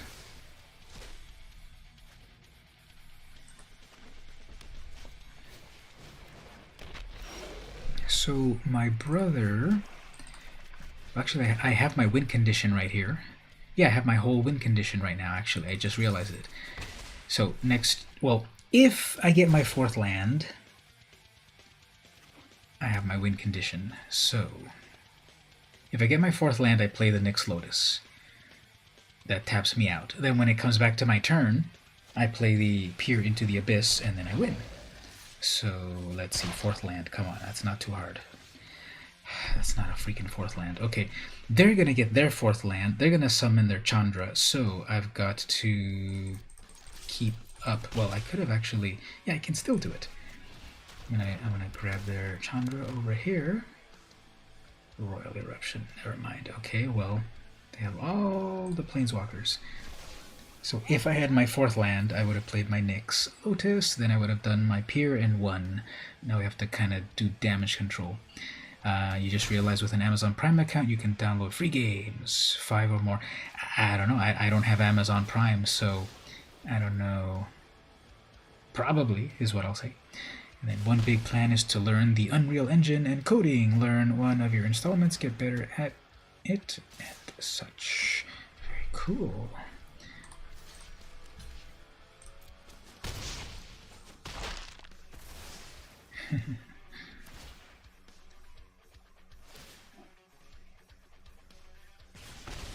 Okay, come on, fourth land. Fourth land. There we go, fourth land. Okay. If I can survive, I have 11 life. If I can survive, they're dead if it comes back to me. You just downloaded Valorant. You haven't tried it yet. Cube, have you done Valorant? You've done Valorant, right? I've stopped by on your stream where everyone's doing Valorant stuff, right? Give Gabe some advice on how good that game is. Okay, here we go. So the opponent's got me down to 5. Can't gain life. Okay, fine. Here we go. Here we go. So the opponent thinks that they've got me. I will even give them the good game. And let's see if they reply with, okay, good game to you, sir. But instead, we do one of these. Are you sure? Yes, I am sure, Magic Arena. And they're like, whoa, so many free cards, thank you. You also get a lot of free damage, so there you go. Rev T. They thought they had me with their mono red shenanigans, and I would have finished them off even sooner if I had gotten my 4th land drop. But missing one land drop and then going in and all of that. So take it slow, don't run. So literally, like, don't run in the game. Is that like one of the cool tips on that? Like, walk, not like stealthily or whatever, but just like take in the action. Is that a good Valorant tip? And what does the name of the game even mean, Valorant? Is it like just a variation of the word like Valor plus something? Or is it something actually in the game? Okay, so I got a Ruined Halo, 50 gold, 25 experience.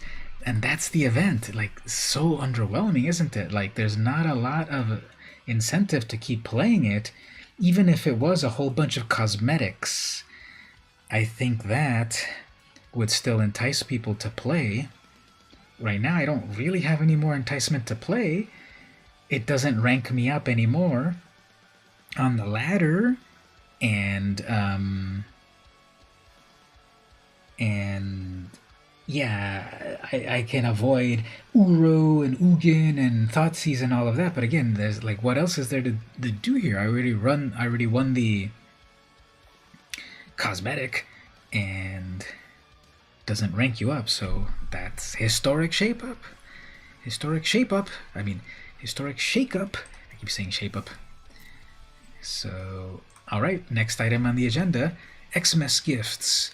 Let's look at my Christmas presents, and switching over here. So one of them is the cat here. So let's show him one more time here. So there he is. He's trying to fall asleep, and he's like, let me sleep.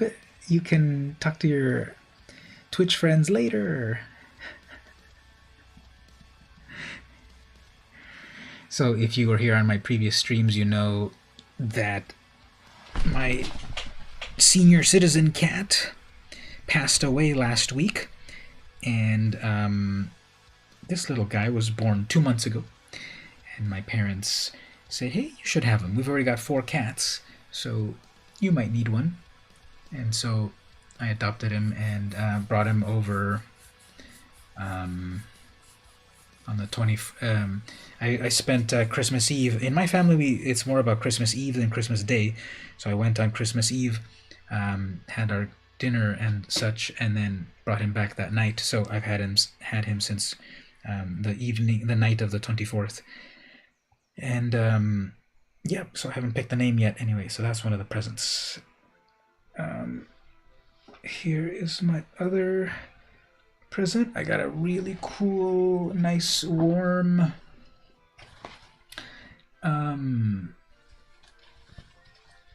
sweater workout jogging thing, which is nice because I like to jog and it's getting colder. So I got one of those. I think it's slightly small, so I might have to get that exchanged. The color is cool and it's nice and warm, so that's one item there. You want to start your year drawing out your idea for your first small-sized game and get a prototype.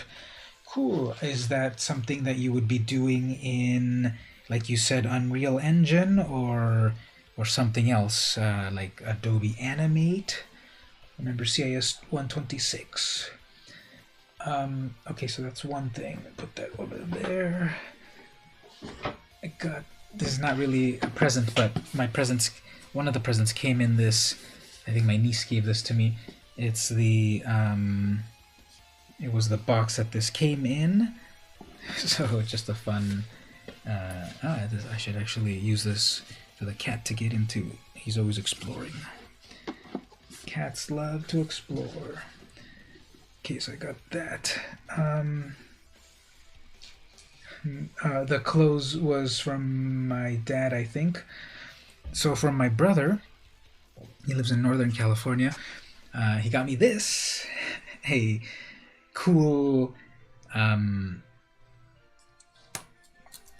ornate knife, and with the sheath and everything. So here it is right here. And it reminds me like something from like what, Xenogears or Final Fantasy or Kill la Kill or something. And then there's the cat. No, kitty, don't. I'm holding a big knife. So he's getting on the keyboard. No. And someone's gonna clip this and it's gonna look bad. But yeah, so this, let me situate him properly right here. No, get right here. Chill out right here. You're gonna love it right here. Come on. Or on the ground and then play with the... No. Play with the little ball. Okay, so got one of these. And yeah, pretty cool. Nicely ornate, like I said. Not sharp, but that's good. Probably put it up, put it up over here so that it's on the stream. You can't really see it. But okay, got one of these. Blade of the Immortal or something. I don't know if it's based on like some sort of property, but it looks cool. The cat's looking at me again like, can I jump on your lap or your desk? I got from, I believe, my niece. Got this Legend of Zelda Ocarina of Time manga, Volume 1. This is from, is this from Viz? Yeah, it's from Viz. So, yeah, it's the original manga by Akira Himekawa.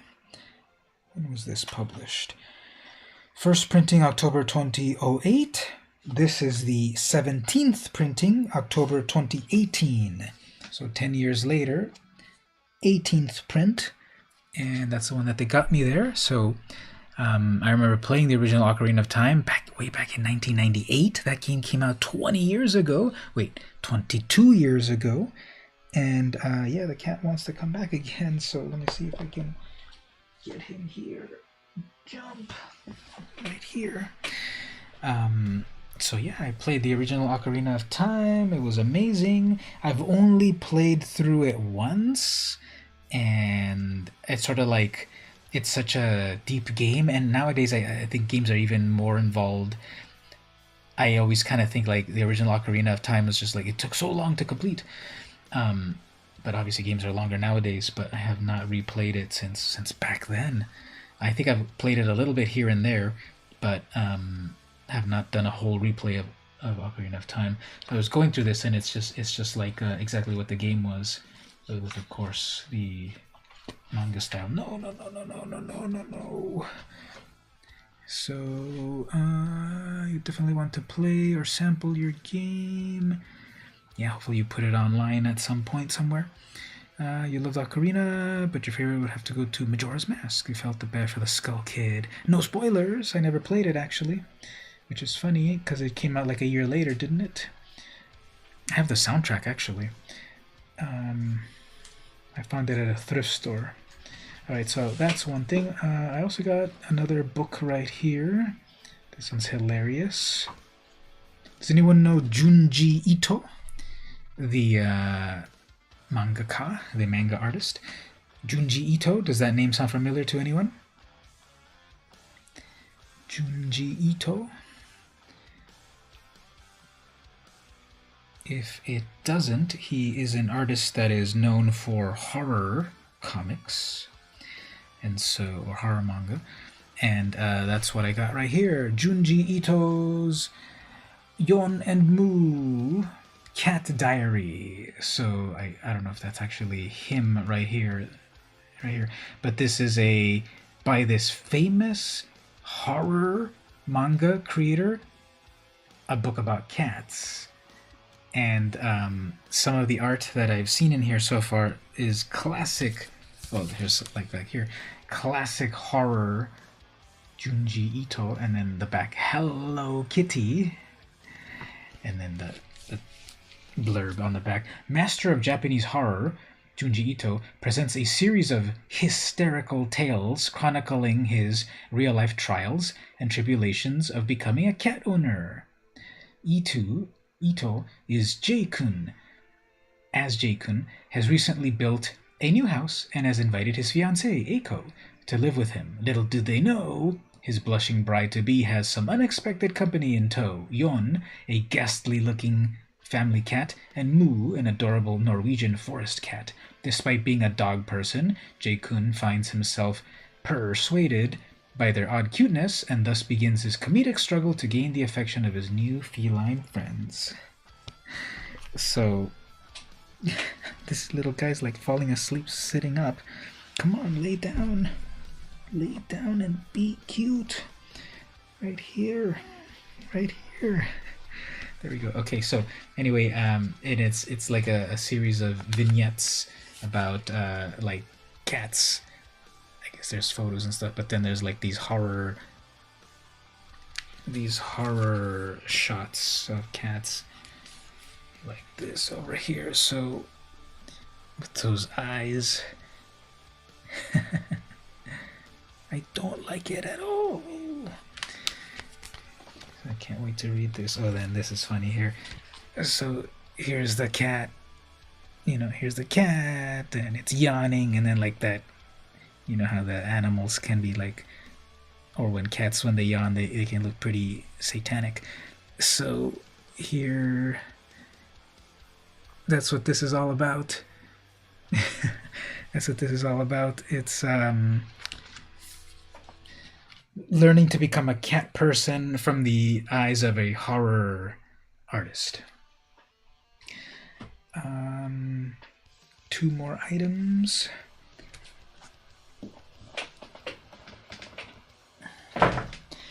My youngest brother, gave me this. Last year, I think a few of you came to stop by. Last year, remember I did a Christmas haul. I think Mark and I think Stevie, you stopped by too. Maybe Gabe. A few people last year. It was a whole year ago, right? And I kind of showed off a few presents. Last year, my brother gave me a book about like concept art of Legend of Zelda. This year, he gave me the Final Fantasy, and the cat is listening to the cellophane. Final Fantasy Ultimania archive. So it's, what does the back say? An astonishing journey through the creation of the seminal role-playing epic, officially available in English for the first time ever. Dark Horse and Square Enix are thrilled to offer the first of 3 volumes celebrating the entrancing lore and exciting development of the initial 6 entries into Final Fantasy. So this one is about Final Fantasy 1 through 6, the good ones, and it's all about the art and the concepts and all of that. Yeah, it's one of these art books that has all of this. Speaking of Yoshitaka Amano, it's got all of his art here and such. And so we have Final Fantasy 1 through 6. I played, of course, Final Fantasy 1 on the original Nintendo. Was that the Zelda? Yes, it was. It's the Zelda manga volume 1. So it's the first American Viz volume, not the original Japanese, but from Viz. And it's volume 1, 18th printing from 2018. So, yep, got my brother. I mean, who gave me that one? I think my niece gave me this one, along with that horror book. And then my youngest brother gave me this one. It's bigger than my head. And so last year, I can't really reach it, but it's over there. So on the bottom, where is it at? Oh yeah, it's on that shelf over there. So all the way to the left, a couple of years ago, he gave me some of these ones like for Zelda. So this is for Final Fantasy.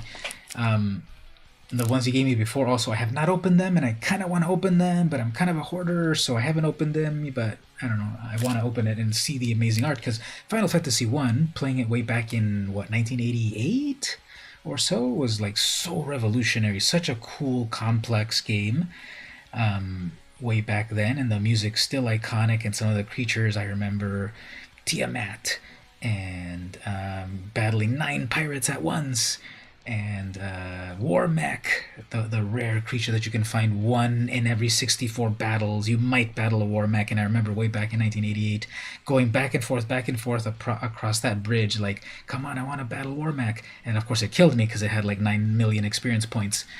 So that was that one. And then the second game that I played was Final Fantasy 2 on the Super Nintendo, which was, of course, Final Fantasy 4 in Japan.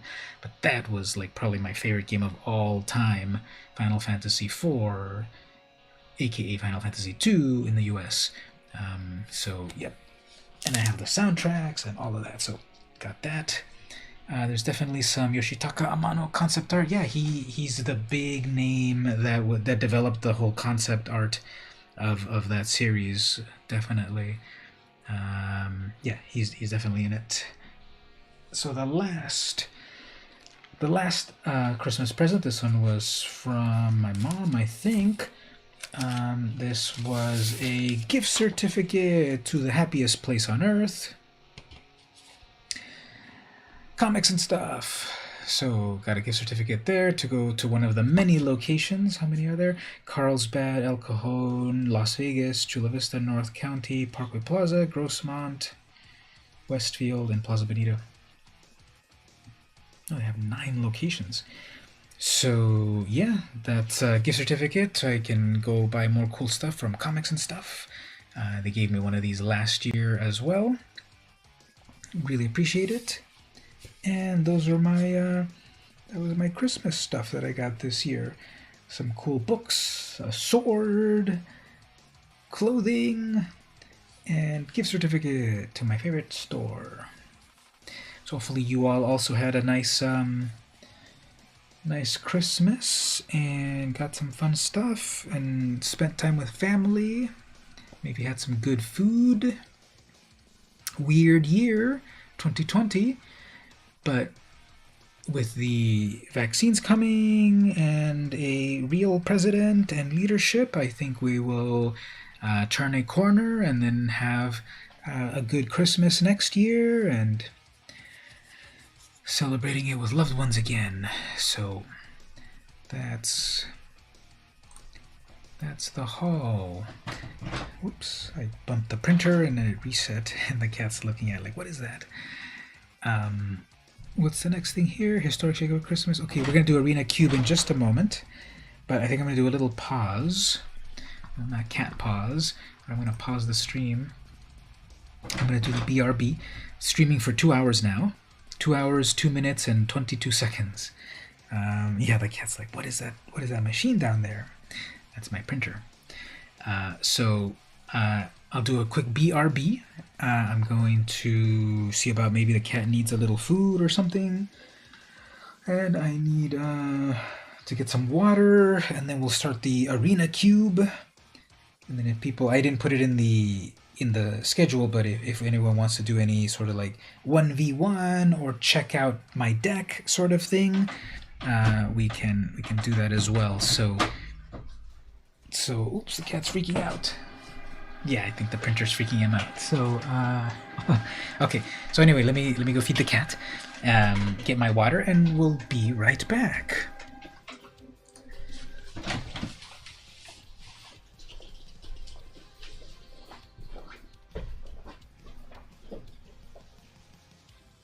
Feed the printer still.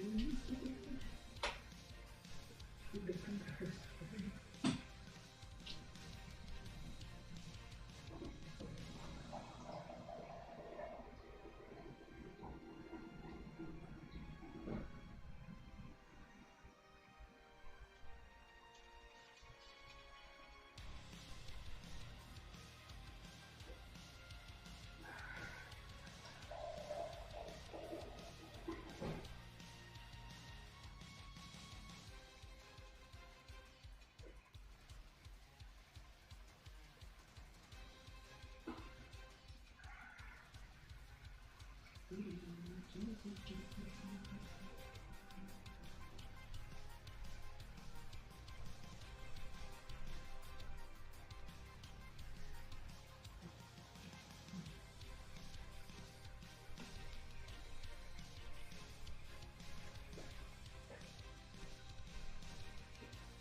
I never turned off the microphone.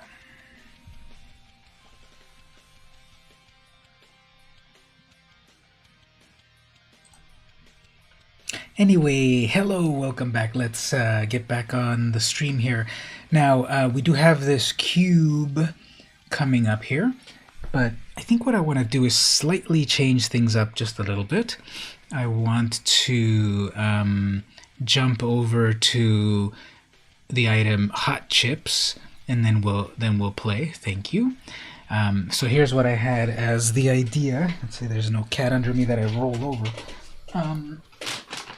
I bought a bag. Well, let's get it impressive over here. Full screen. I bought a bag of Pocky Hunted Ghost Pepper. Real peppers, real heat. Bag of chips. Okay, so he's over there in the corner. I don't know, maybe I should bring his little bed and put it here so that he can hang out on his bed. Yeah, let me do that. Let me bring his little bed if he wants to hang out here. I don't know, does he want to play or hang out on the bed?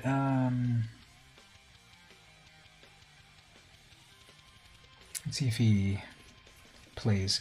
Anyway, so yeah, I bought this bag of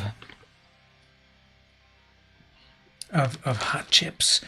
So Pocky is supposed to be like some of the hottest chips out there.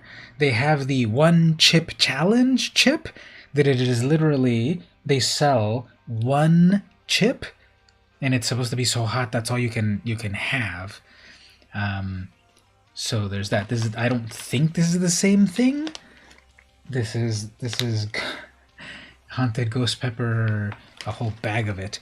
So I don't know. Hey there, Journey. How are you doing? You've had Pocky before. These are so good. Okay, good. I can't wait to try these out. I have not had these. I had not had. Was it these that you had, Haunted Ghost Pepper, or was it a different one? Because I know that they had. That they have different ones, like the hot chip, like the single hot chip one, and I think other flavors. But this is the one that I saw at the store. I picked this up, so that's what I'm going to do. I'm going to have one or two of these, let's see how it goes, and then we'll get back to the rest of our gameplay. So thanks for coming on the stream there.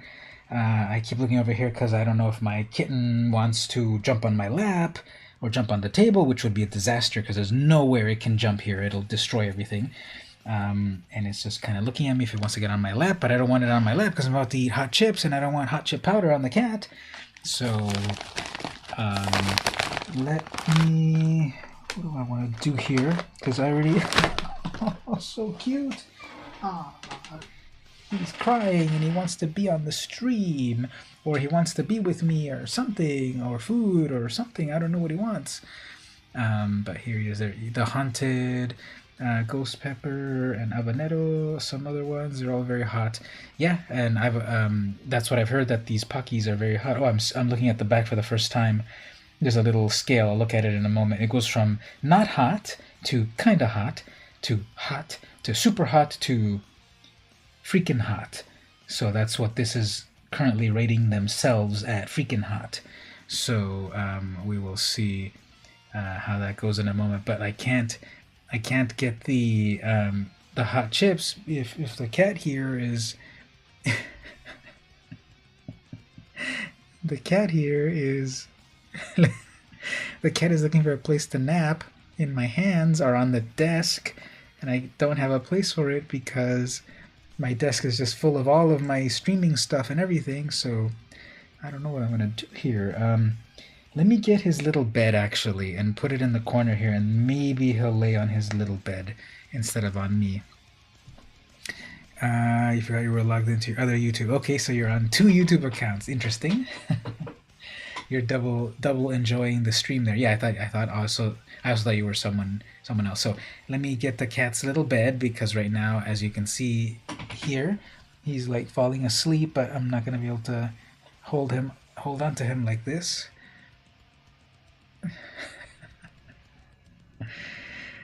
I had to switch from Twitch because your end was a bit choppy. Ooh, am I getting choppy on Twitch again? I know that I've had my... No! I'm trying to take my hand away and he's like grabbing my hand more. Is my Twitch looking bad? I don't know. Okay, let me see about getting his bed, and then we can continue the stream.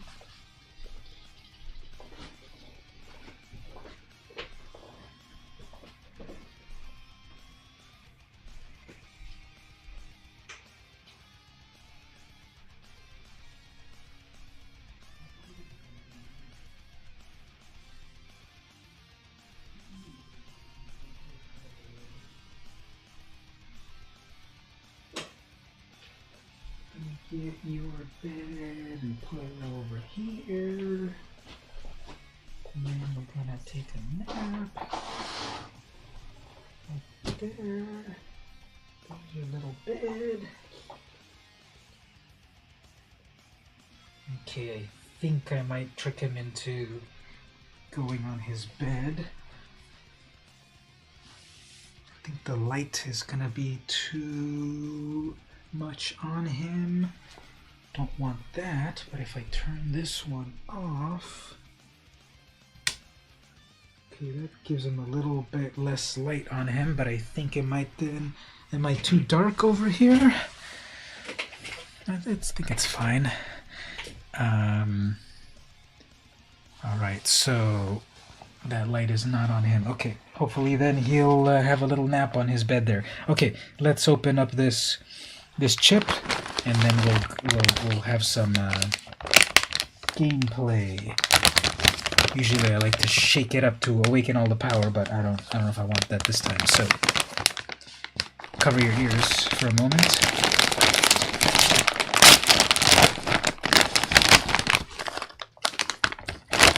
Okay, so I'm going to try one of these haunted ghost peppers. Let's get a good one like this.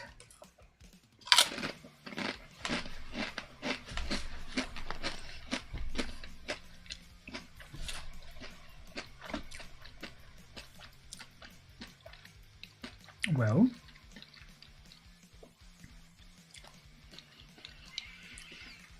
it's definitely the type of chip that has a lot of powder. The powder of the chili really hits you. Like it goes into your nostrils and everything. And yeah, it has a strong, hot flavor, definitely. This is definitely more about like its heat instead of flavor. Don't taste a lot of flavor. Taste a lot of heat. It is up on the freaking hot level. Here it shows in the back. Not hot, kind of hot, hot, super hot, and then freaking hot. So that's what their self-described flavor is.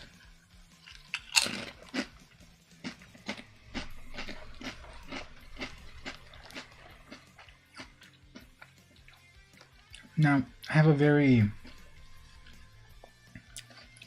sometimes I have a very foodie way of eating, which is to further get all the flavors. You sort of also breathe in at the same time that you swallow, because eating is all related to the tongue and the nose and all of that. With this, though, because of the powder,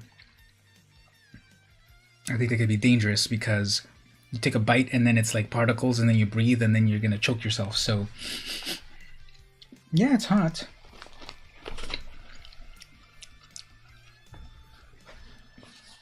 The hottest thing that I've ever eaten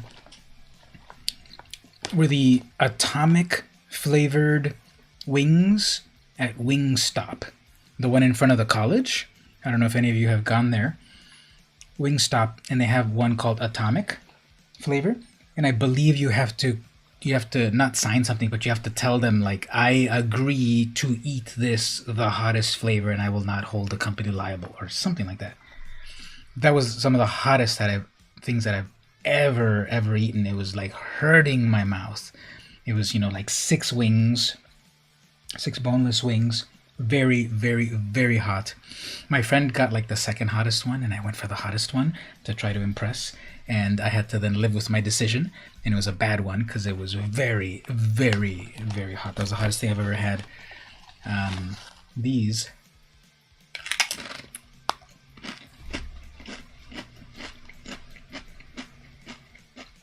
are hot,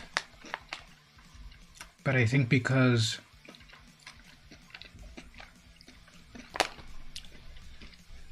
of the powder aspect of it, I think that's what causes the people's reaction, like that they choke or whatever. But yeah, it's hot. Let me cool myself down a little bit, and then we'll get into the gameplay.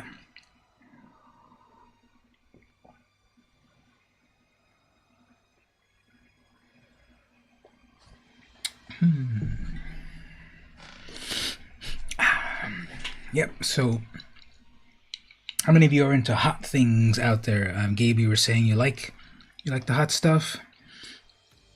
What about Stevie? Keeb? Teeks? Any of you like the hot stuff?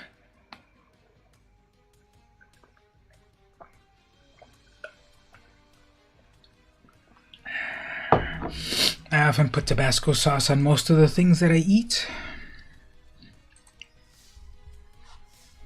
That's my standard hot sauce.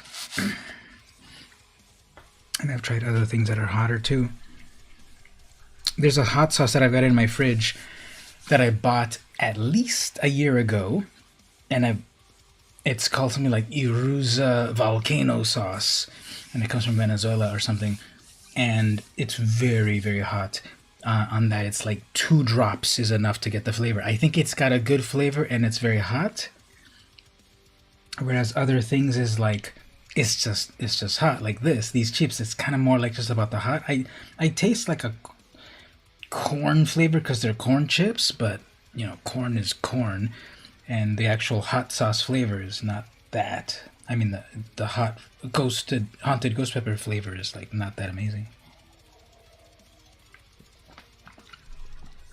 And you do get an aftertaste of the heat, but yeah, we'll have some more. Okay, so let's do the Arena Cube. I've played 1 cube so far. Game of Cube, and it's cool. You can just get a whole bunch of weird, powerful cards. Now let's get that started. Arena Draft Cube. Hey, wait a minute. Arena Draft Cube. Hey, wait, this is weird.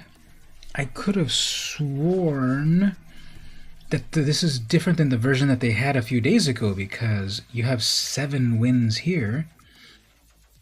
Traditional Arena... Okay, never mind, yeah.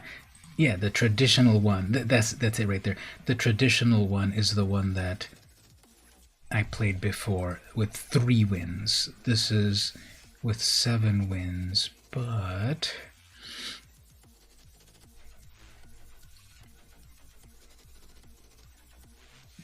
it's based on X losses. Okay, anyway, I'll play the other one. So, what do we have here? Takes a while, then the hot. Was able to eat the whole bag, though. Wow. I wonder if they have barbecue. Probably not. They probably just go to the extreme, like, hot flavors of things. Barbecue, oftentimes, American barbecue isn't as hot as other kinds of hots. Some of the hottest swings you've had were the Carolina Reaper sauce ones at Buffalo Wild Wings. Let's just say it wasn't fun. Exactly. Same here. Is Buffalo Wild Wings still around? I thought they went out of business, or am I thinking of a different place?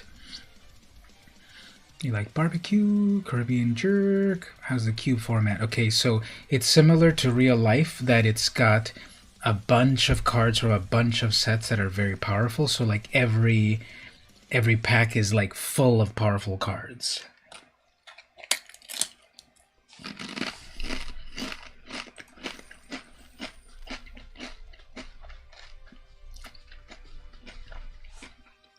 So it is like a real life cube in that it's got a curated set of cards that are OP.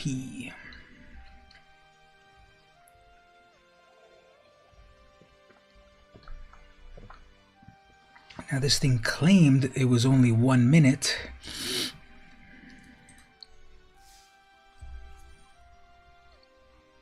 This is under 5 minutes now.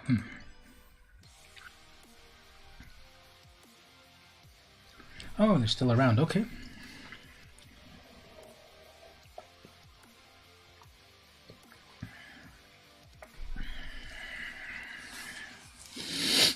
So I'm drinking milk on this one, and I got this.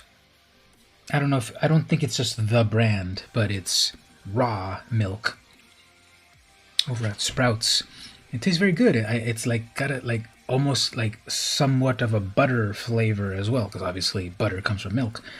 But I think this I've been getting this recently. It doesn't last that long. I'm getting the smallest container of it, and I don't like drink it every day or whatever. I put it in some coffee, but I feel that it if it lasts a week, it lasted a long time.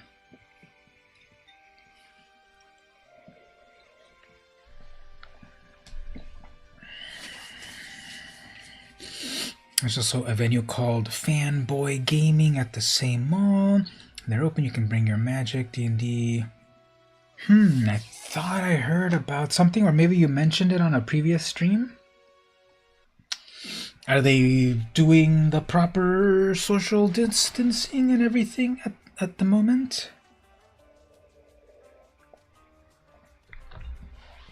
Because if you bring your Magic and you're like right across from each other, hopefully people are following the protocols.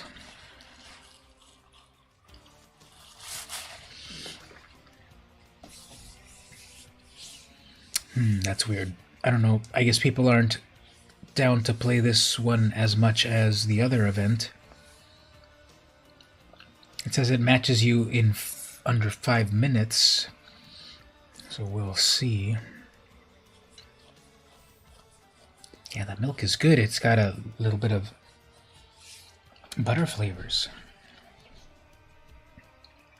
They're open right now at 10. Oh, here we go, filling up. They're open right now at 10:20 p.m. There we go, filled.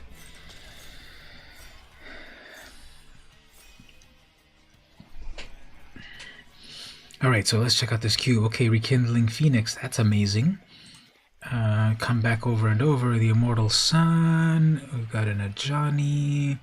Angel of Invention. Micaeus for counters action. People love that Ox. Turn Timber Symbiosis. Dragonfire. Okay, I think this Phoenix, it's double red, but it'll keep coming back over and over. Baral's Expertise, return artifacts. Well, Micaeus could be some cool stuff. Remove a counter to put more counters on your creatures. So, and then there's Fatal Push. I almost missed it because the art is different, isn't it? Okay, I'm gonna go with this Phoenix, but let's see what else comes around. Kinjali's Sunwing, Great Shark, double blue, Regisar, double vision, Act of Treason.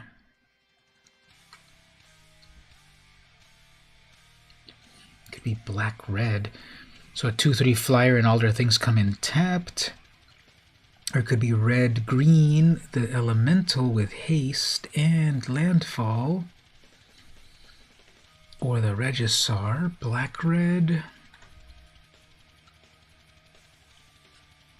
Let's go with something easier to cast. This elemental, which can get bigger and bigger with landfall. So if there's more landfall stuff, then I have to be on the lookout for some fetch lands.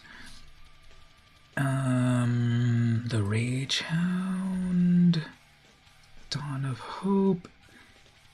If Micaeus comes back, then that Geist to lock things down. Copy a thing in blue. So these blues are getting passed around. Brineborn, Vanguard.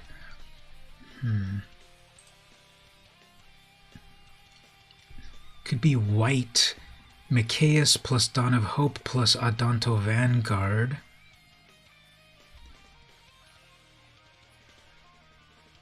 And then the Shelter to protect. Let's see. Things are still open, but that Vanguard is good. So we have Brattiest Goose, Awesome Possum, Cracker Cheese, Rythy, Foxtrot, Buford, the Traffic Jam, and the Necessary Owl. 4/3 flyer that keeps coming back over and over. That's pretty good. Brushfire Elemental, that's got haste plus becomes a 3/3 every time you landfall it. And then the Vanguard can keep doing a lot of damage, keep coming back to life. Yeah, the cat wanted to come hang out with me. Ooh, there's Croxa. And I can go black-red. Black-white. Am I jumping around too much? Maybe triple colors. I think Croxa's like amazing, right? It's a 6/6. And it can come back later on and make some discard. Discard and lose a life. There's that Inspiring Vantage for mana fixing. If I still want to go with white and red somehow. 2/3 flying lifelink vigilance. That's pretty nice. People love that shade. 6/6. Let's go with Croxa. Hopefully I'm not bouncing around in too many different places. It's still pack 1. Elspeth Planeswalker. Feather is amazing too, and so is Elspeth's Nightmare. Yeah, there's so many good things to pick.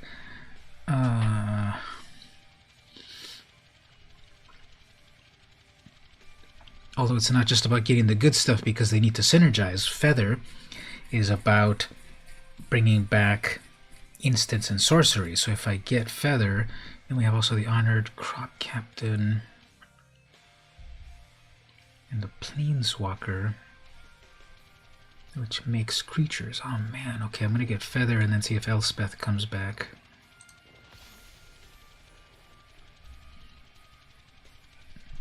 I'll have to then start deciding. I'm not gonna do triple colors.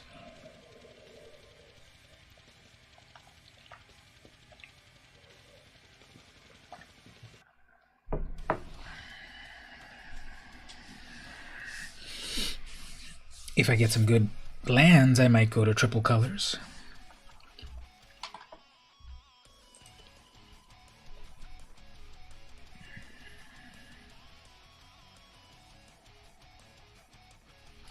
There's a black and white land, okay. It might be black, white, and red. Splashing black.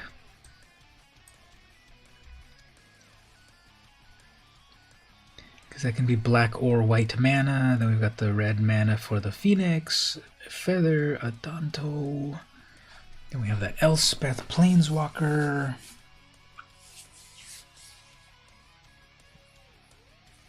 So I'm thinking of black, white, and then we have Liliana right there. Demonic. The Triome. Hey, the Triome gives me all the colors that I need.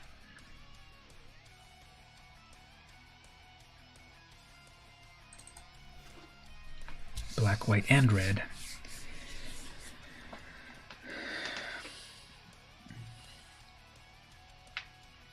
Okay, we'll see maybe about black, white, red. Or if we get more cards, we can just pare it down to black and red, or black or red and white, or some combination thereof.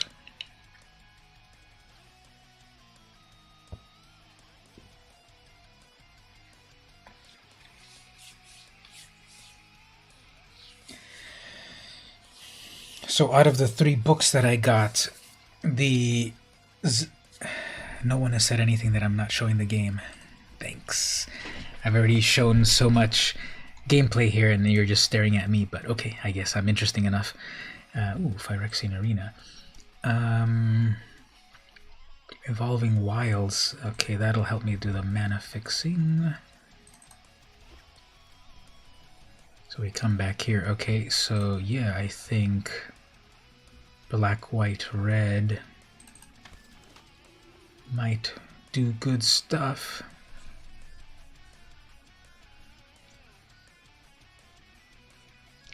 Black, white, and red. The last Cube game that I played, it was just mono black, and it went pretty well. You can't wait for next year. We're able to hang out at the game shops again. Yeah, especially since the vaccines are coming and all of that. So 2020 was definitely, you'll be able to tell people that you lived through 2020, but yeah, it was a challenging year so far.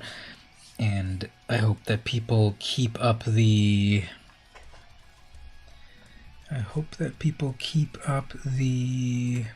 fervor of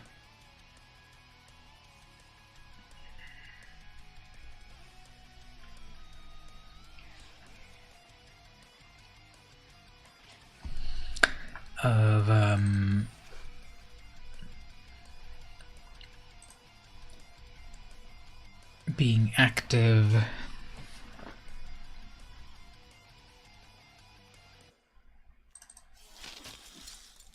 and paying attention and all of that. Okay, another of the double lands. And then a skeleton.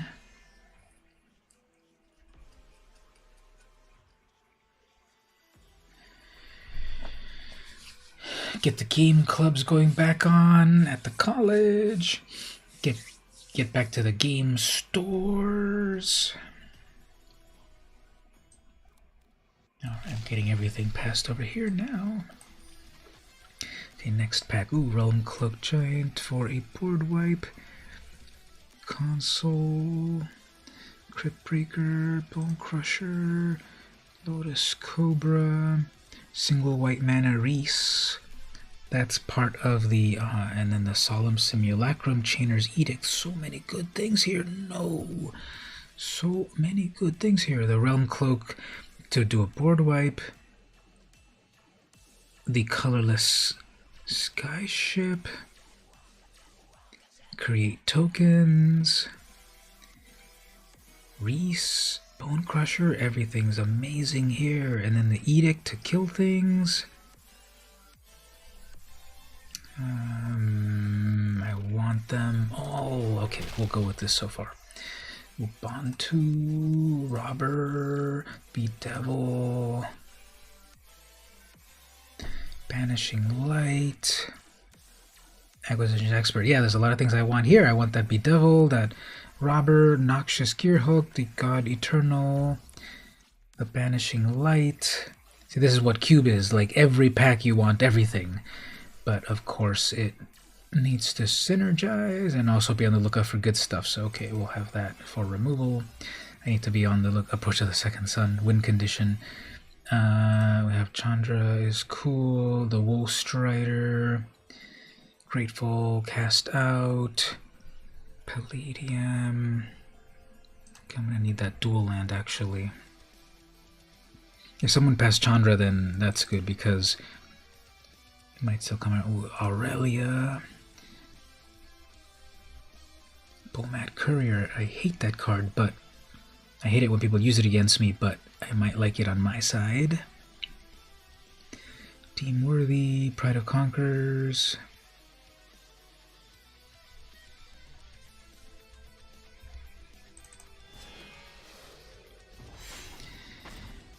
Kazandu Mammoth. Eliminate. Rimrock is also cool. So is that Phoenix.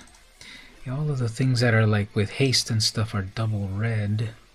There's Veto, but I'm not really doing any life gain. Here is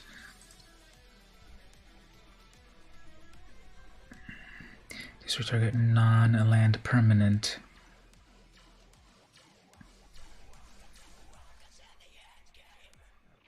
Destroy target non-land permanent if it's a creature, or if Blood Ever failed to cast this spell. Let's go with the land, because you can't play the game properly without lands. Slaughter Priest. Hey there, Mark, how are you doing? We just started the...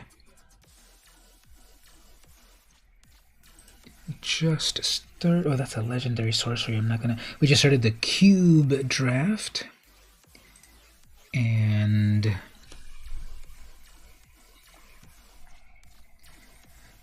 so many good things that I can barely decide. So yeah, welcome. You just missed also. How are you into spicy things? Do you like spicy chips or spicy sauces and a variety of spicy things? I just tried one of these hot chips.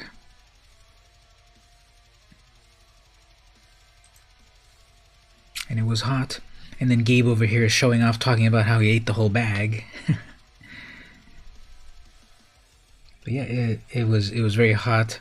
I think it's already, the flavor's already gone. I have one more.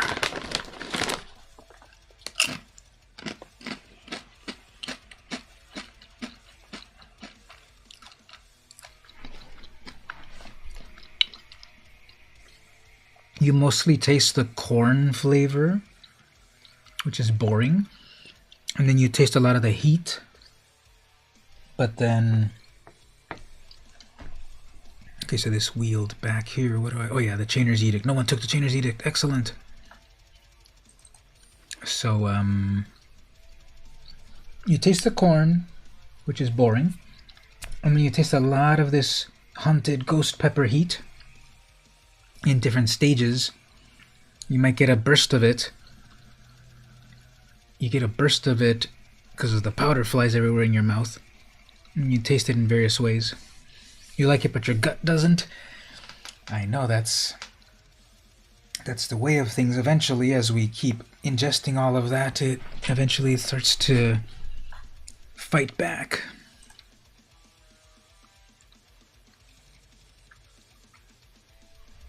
So I'm going with this kooky 3-color, black, white, red, and I've got an Evolving Wilds for the land fixing, Savai Triome, Palladium Mirror for some mana, but it's colorless, Savai Triome for my 3 colors, Needle Verge Pathway for red-white, Inspiring Vantage for red-white, Godless Shrine for white-black, so I think I've got some cool mana fixing. We'll get the Akum Heckhound.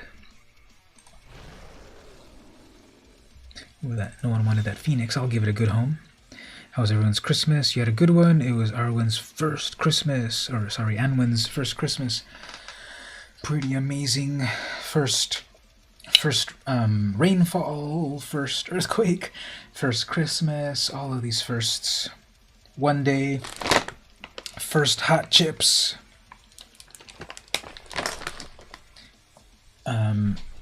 Christmas went well. I was showing a few of the things that I got.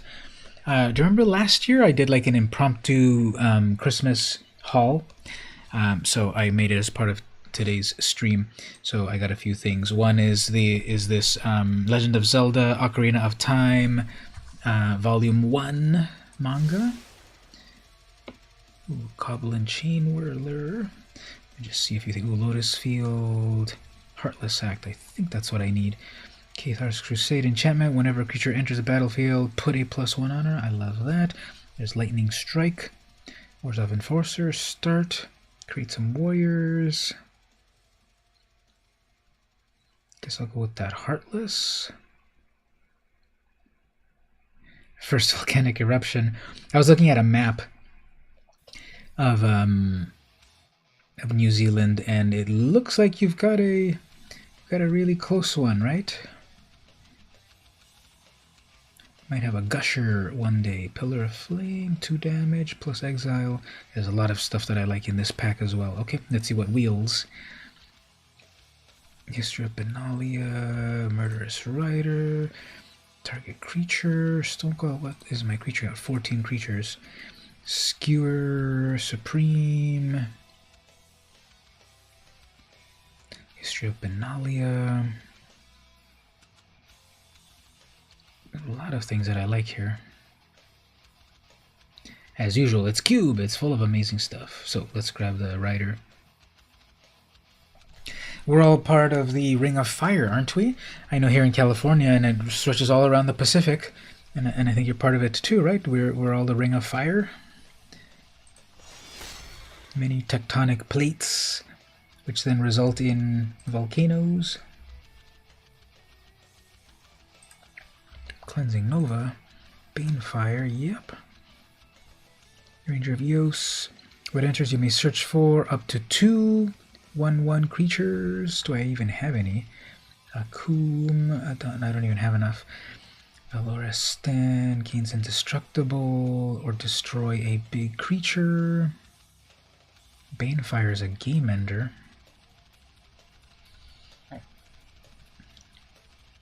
Corpse Knight would be useful too. Thoughtseize turn 1 or Tajik. Enchant a player. Chromatic. I'm going to need Chromatic Lantern actually. I think the Chromatic Lantern is very important to do the mana fixing. Selfless Savior. Fledgling with Landfall. The main mountain range in New Zealand where 2 plates smashed together. Yeah, we've got one here too in the San Andreas Fault. I happen to be on this. I believe I'm on the side that if when it goes down, my side falls into the ocean. So, which is Cauldron, Great Lamia, Mentor. That's when small creatures. Obosh. Yeah, I guess Obosh does the thing. Actually, Golos. I need Golos because then that will help more of my mana fixing, and it's a 5/5.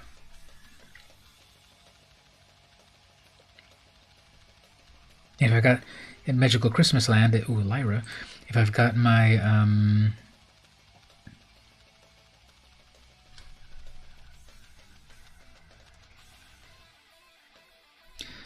see what do my colors look like. Black and red.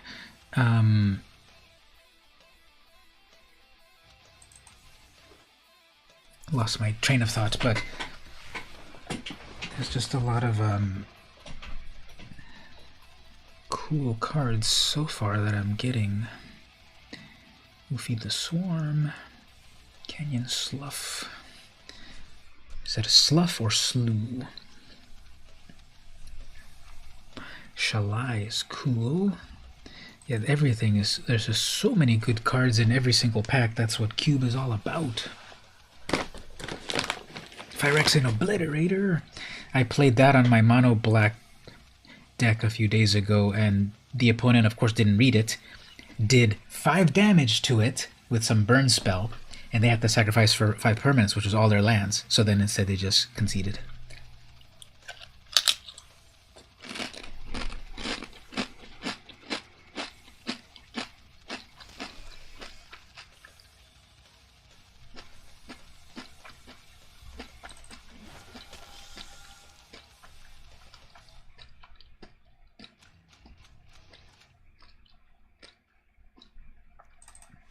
Okay, that bite hit me a little bit more.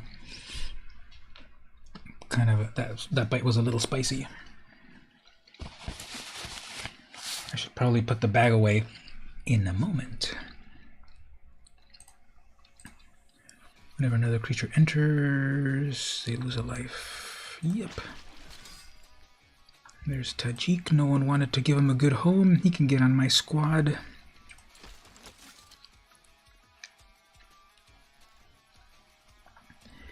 Guess that Enclave. Final pick. Okay, so after I take this final pick,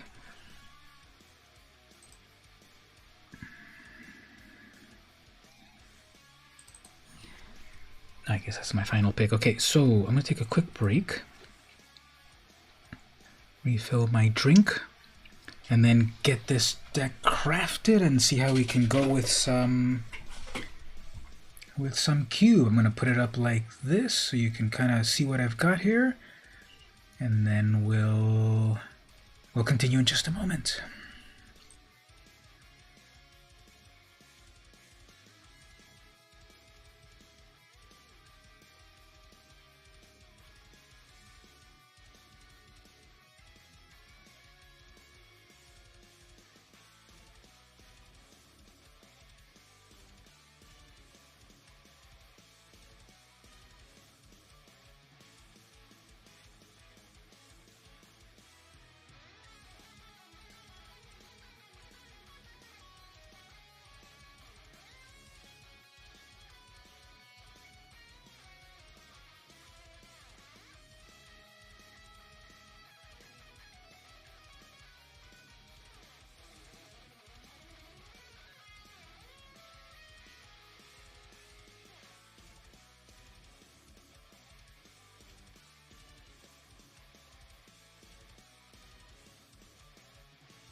right, we're back. So, coffee time.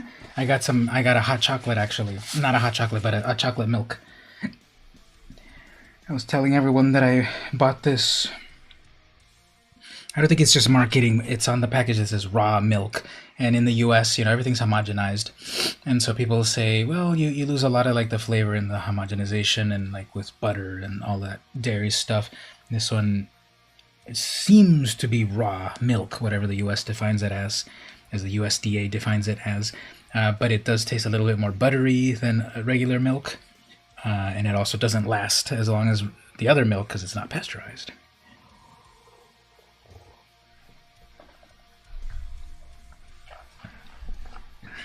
Alright, so I have 48 cards, 21 creatures, 10 non-creatures. So it's just going to be about cutting creatures, I guess. For example, we don't need the Palladium mirror. The Hellhound for 1 with landfall. I don't have a lot. Well, the magical scenario would be Hellhound and then Evolving Wilds, because then it hits the landfall 1 time, +2/+2, and then go crack it for another land, another +2/+2, and then it's a 4/5. So that's the best case scenario with that Hellhound. I've only got 1 fetch land.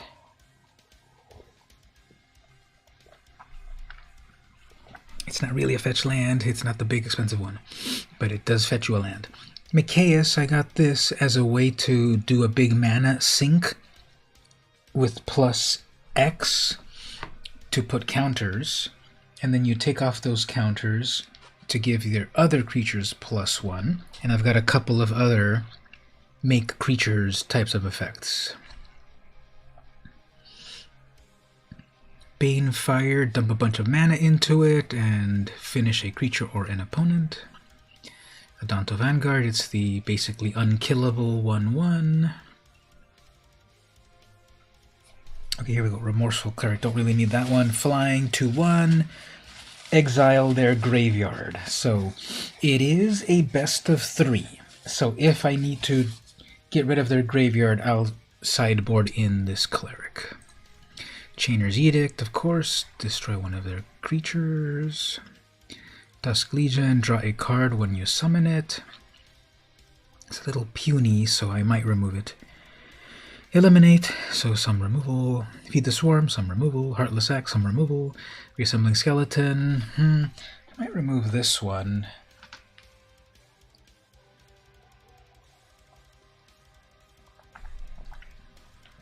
It's a 1/1 that can keep coming back.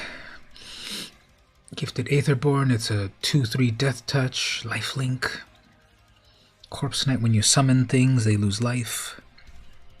Croak's a 6/6, 2 mana, they discard a card. Then it comes back later. Inscription of Ruin, 3 mana. Opponent discards 2, or return a small creature from your graveyard, or destroy a relatively small creature. If it was kicked, you can do them all. Yeah, that removal isn't as good as the other ones I already have, I think. Murderous Rider, it's removal plus a creature. Bone Crusher Giant, it's damage plus a creature. Dual Caster, I don't really have that many instants and stuff, so this one's not that great. Double copy. The best case scenario is that I'm doing Banefire. Well, I would need so much mana for this. I'm doing Banefire for like 3, and then dual cast in this. So that would be 4. That'd be 7. 7 mana. I do 3 damage with the Banefire. I flash cast the Mage. It copies it, so that's 6 damage. Yeah, that's too much Christmas land right there. So don't think so. So the Phoenix, it's a 2/2. With haste, Bedevil removal, Tajik with haste, Feather with flying, it returns back instants and sorceries, which I don't really think I have that many, right? 3 instants, 4, more than I thought. Feather returns stuff from the graveyard, Chromatic Lantern fixes my mana, Anointed Procession. Yeah, that one's all about duplicating tokens. If an effect would create one or more tokens, it creates twice that many tokens. So Heroic Reinforcements is the one about these tokens.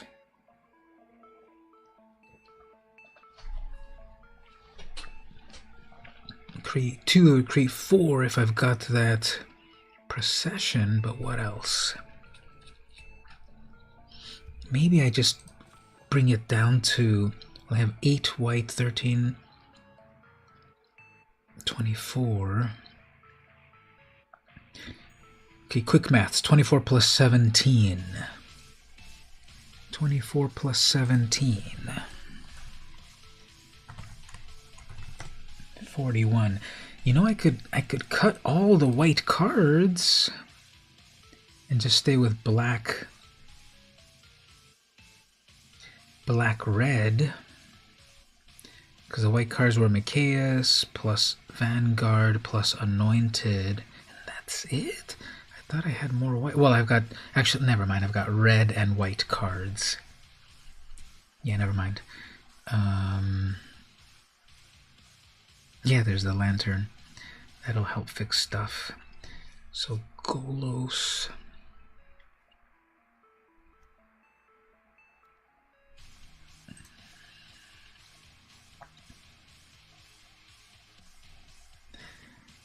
Okay, I don't think the counters strategy is going to work as well as I thought. So yeah, there's 40. Okay, so Akum Hellhound, turn 1 play, landfall, it gets better. Banefire, with a bunch of mana, it does a lot of damage, so the newfangled fireball. Vanguard, it's a 1/1, it's basically unkillable. Edict, remove a creature. Zealot, draw a card. Eliminate, remove a creature. Feed, remove a creature. Heartless, remove a creature. Aetherborn, it's a 2/3 Death Touch Lifelink. Corpse Knight, I summon a creature, they lose a life. Croxa, it's a 6/6, they discard a card, it comes back eventually. Rider, it removes a creature and it's a creature. Bone Crusher, it's damage and a creature. Phoenix, it's a 2/2 flyer, it comes back as a 3/3 flyer with haste. Bedevil, remove a creature. Tajik, it's 3/2 haste plus Mentor, plus prevents combat damage, plus you can give it first strike. Feather, it's a 3/4, it does stuff with instants and sorceries. Chromatic Lantern fixes all the mana. Phyrexian Obliterator, the opponent auto-concedes as soon as it hits the board, basically.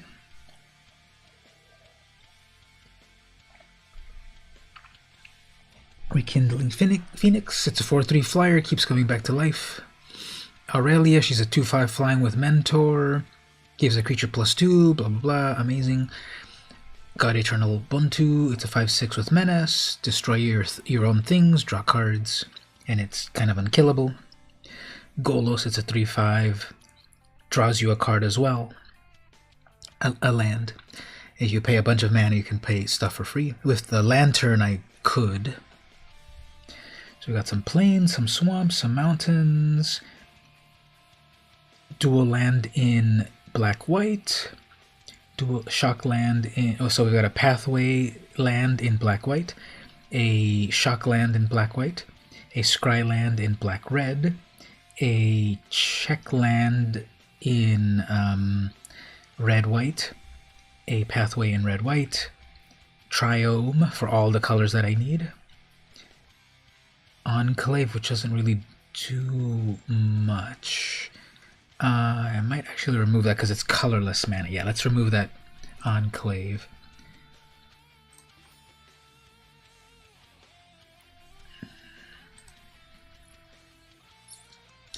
Yeah, and then the Evolving Wilds fixes the land. Okay, so...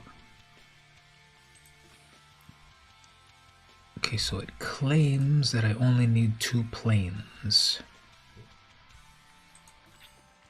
10, 12 and 10. Let's...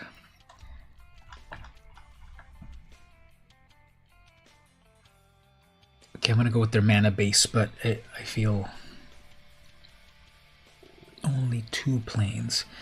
Yeah, I think I'd feel better mentally if I just had 1 more planes. Alright, so that's the deck. I'm gonna put a cool sleeve. Let's try it out. That's the Cube deck. It's mostly black and red with a little bit of splash of white.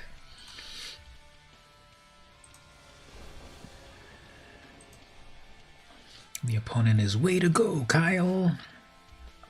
Okay, so there's the Edict, there's the Phyrexian, there's the Feather, there's my mana fixing. You've got the double white, double black. Okay. So we can work with that. It'll be a little tricky to get that Obliterator online. Well, maybe not so bad. That's 3 black. Am I going to get lucky? Okay.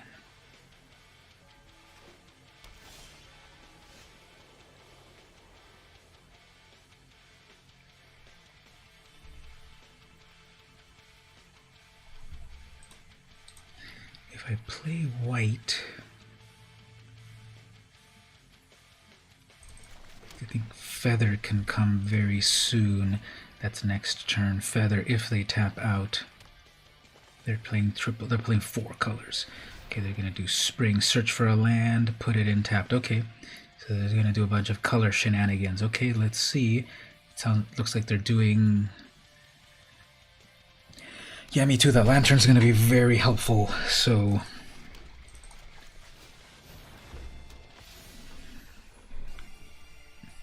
Okay, so I've got my 3/4. What do they have over here? That 4/6. They have a Vivian. Oh yeah. Okay, so I'll probably make a creature, which I'll then chainers. Oh, of course.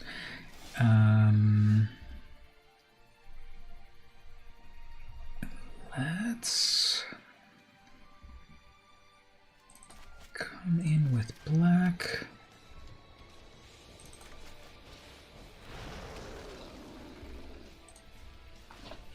What are the odds that I have a flyer and then they have a planeswalker that removes flyers? Balance comes. Okay, anyway, Chainer's Edict is a sorcery.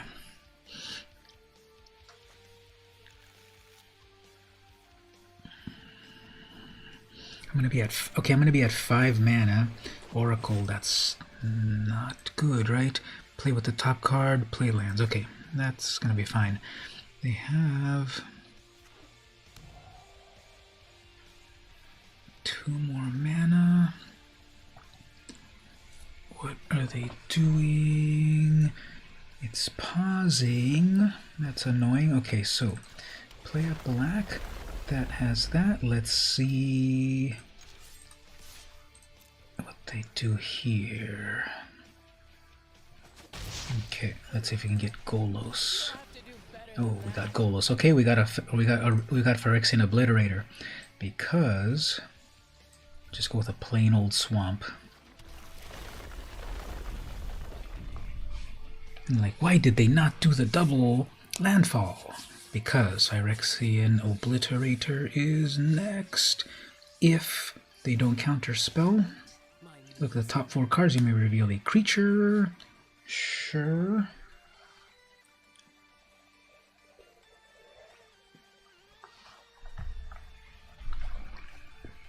Okay, so I'm going to try this. I'm going to do my landfall.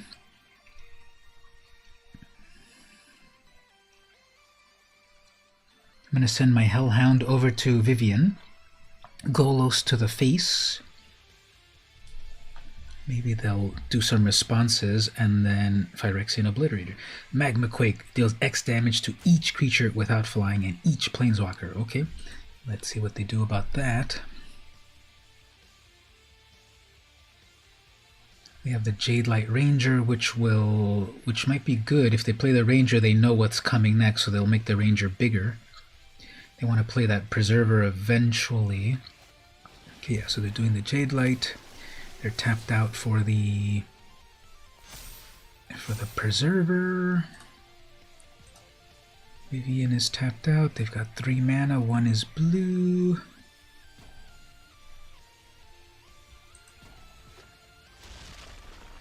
More land. Alright, so... And there's the black mana. Okay, so let's... So I have the 4 mana for the Obliterator. Let's force them...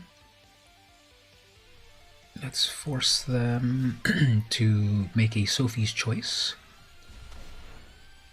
See if that's any response.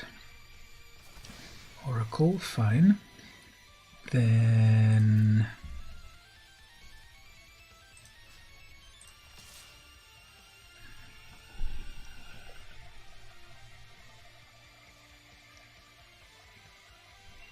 I guess that'll be fine. Keep that blocker, maybe. Okay, and then Obliterator. Obliterator's on the board. Come on, hit me with your best Magma Quake. They can do 5 damage with that Magma Quake. Come on.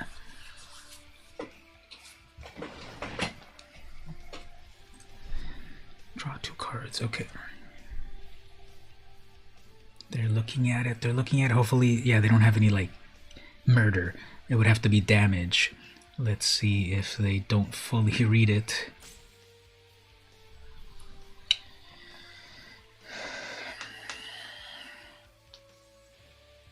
I can Edict. Okay, they go with Rada for strike, Preserver, Magma Quake for 0.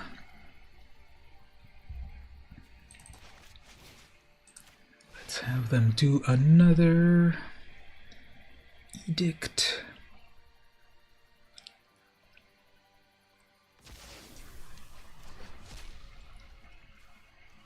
Landfall.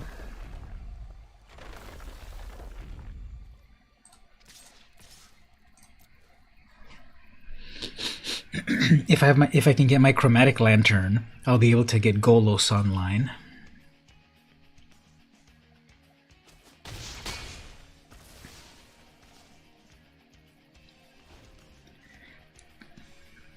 And I've got the Obliterator to block. So if they pump up Rada huge and first strike my Obliterator, that's still hurting themselves. So let's see.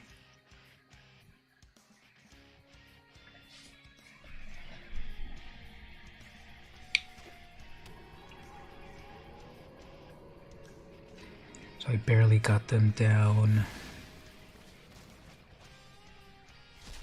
Barely got them down to 17 life this far. Okay. And that's a freaking land. Okay, well,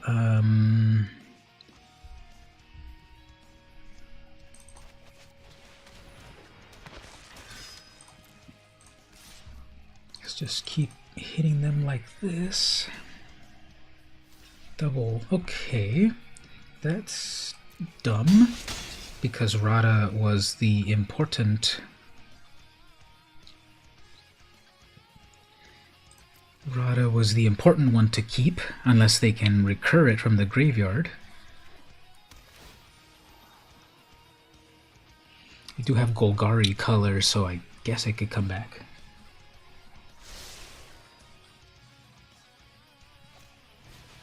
Cultivate for more lands, deck thinning, sure. I guess they're gonna get maybe a lot of lands for that Magma Quake. X damage to each creature. Okay, this will be good. Draw a card off of this.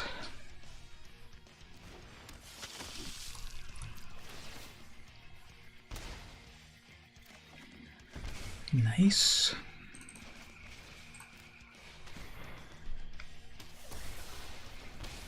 Okay.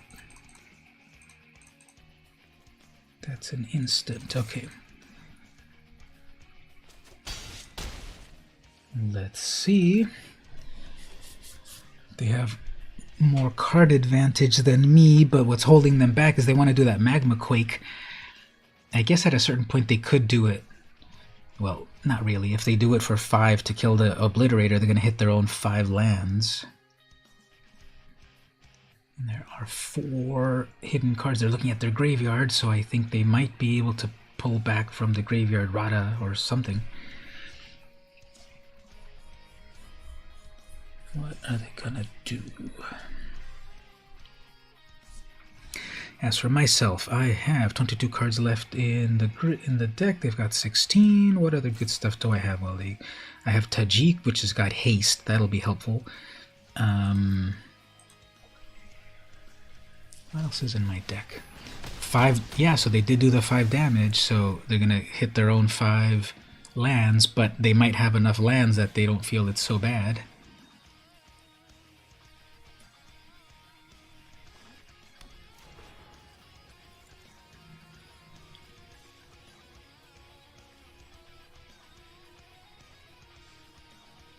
So maybe it's not so bad that they hit 5 lands. This is the first time ever that Phyrexian Obliterator doesn't cause someone to rage quit.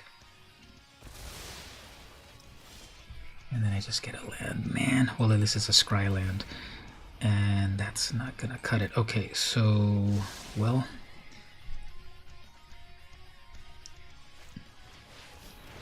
Scholar...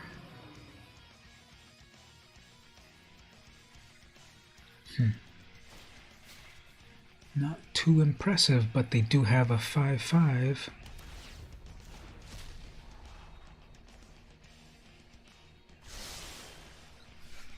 That's not good either. Okay, well, actually this hits the opponent too.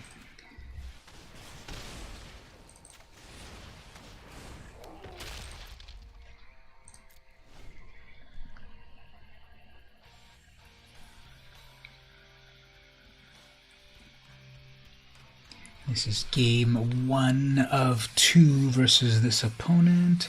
Waker of Waves, okay, that's a 7/7. There's a Tajik, it's not gonna help. That's very lethal.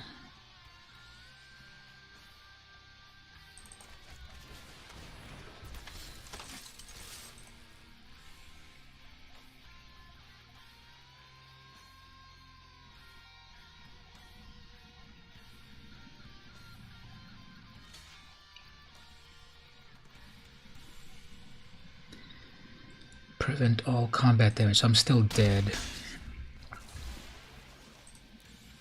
Okay, let's see. So, yeah, I guess you can get around the Phyrexian Obliterator. Anything good to sideboard?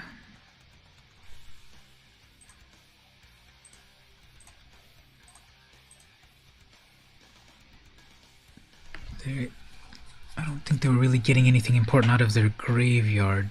Were they? Did they? So the Remorseful Cleric, Inscription, they discard cards or destroy a creature. I guess they had a lot of good stuff in their hand, so maybe discarding.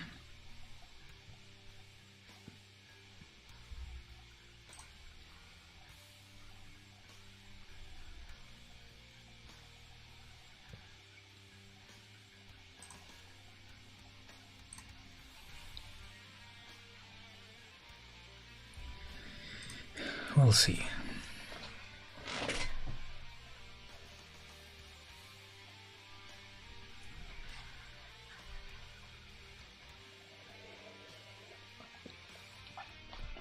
So, Mark, what you also missed a little earlier was I was talking a little bit about my cat. Everyone knows he passed away last week, like exactly a week ago. And so I took the time off last week from the stream. My parents gifted me this 2-month-old kitten that wound up on their property. It was abandoned by the mother cat, so they rescued it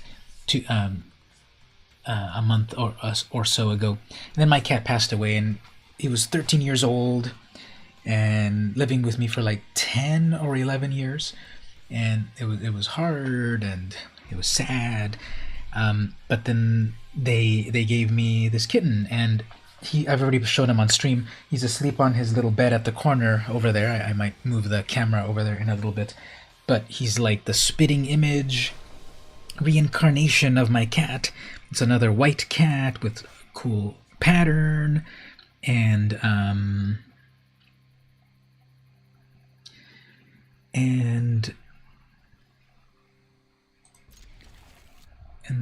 so I've got a new cat to take care of. Haven't given it a name yet.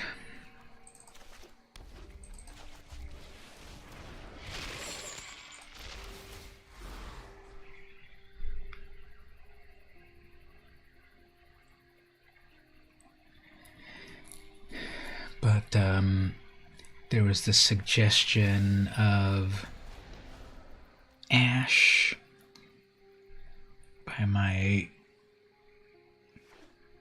parents, and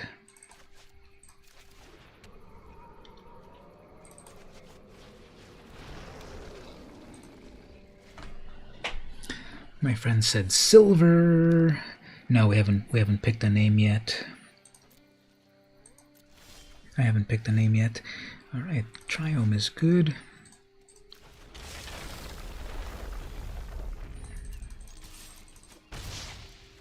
Haven't picked a name yet, so if people have suggestions, I will politely listen to them. Oh, they got their own chromatic lantern. Okay, not good.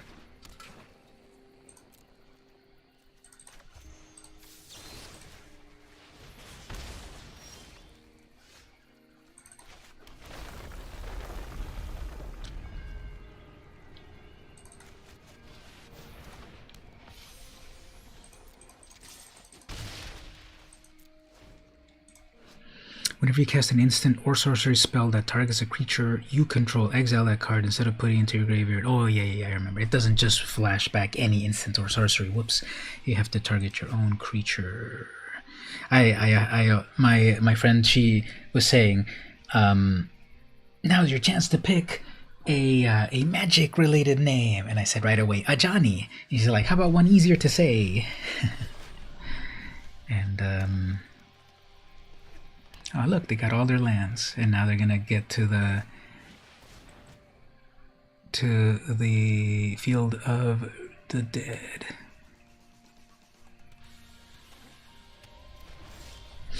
Oh, maybe not. Okay, so let's have them do that. Bring out the giant. Just put more pressure.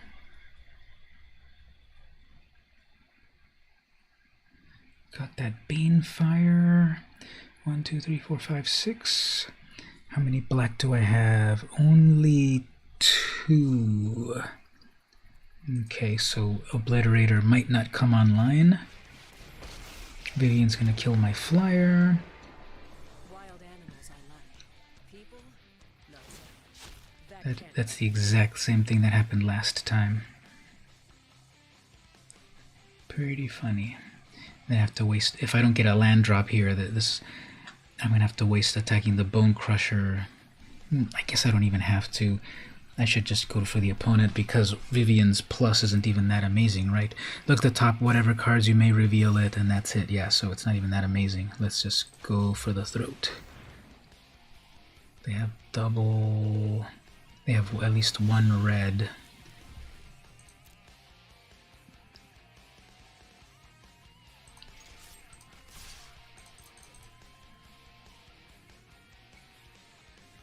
They have a red and a colorless, so what is that? One red, one shock.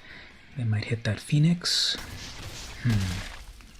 This is lethal next turn, and I've got the Banefire, so it's lethal anyway, right? No, it's 4 damage with that Banefire. So if I can get a little damage, if I can get a little damage through, then finish it with the Banefire. So let's see.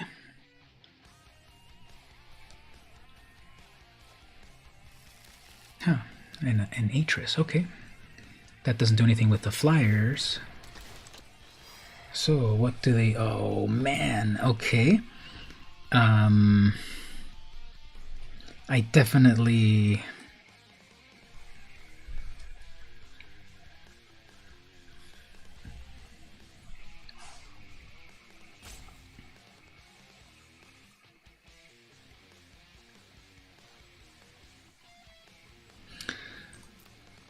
Let's see what they go for.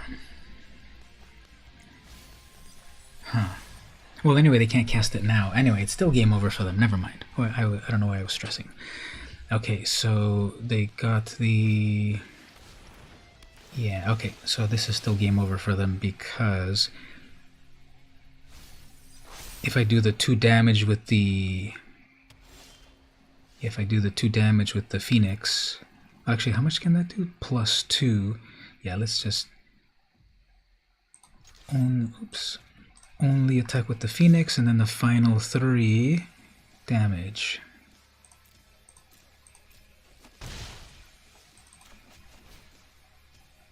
Final 4 damage.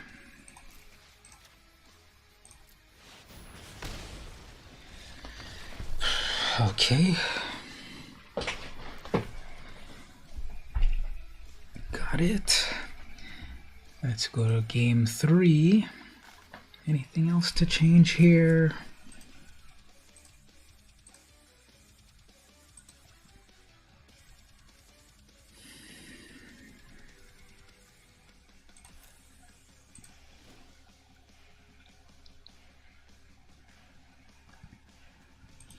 Guess that'll work.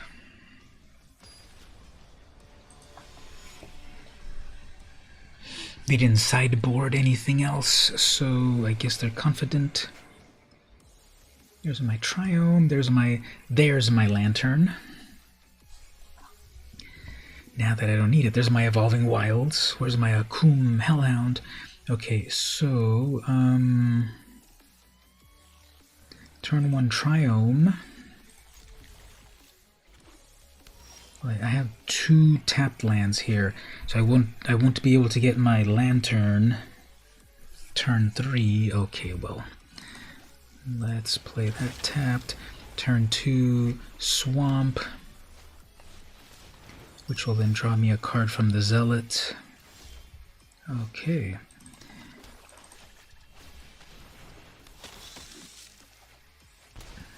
Okay, there's that Hellhound, like I was saying. Okay, so Hellhound plus Evolving Wilds. No, we gotta get rid of that Rada. Let's see. White, do we need any white mana? Well, I'm gonna have the Lantern very soon anyway.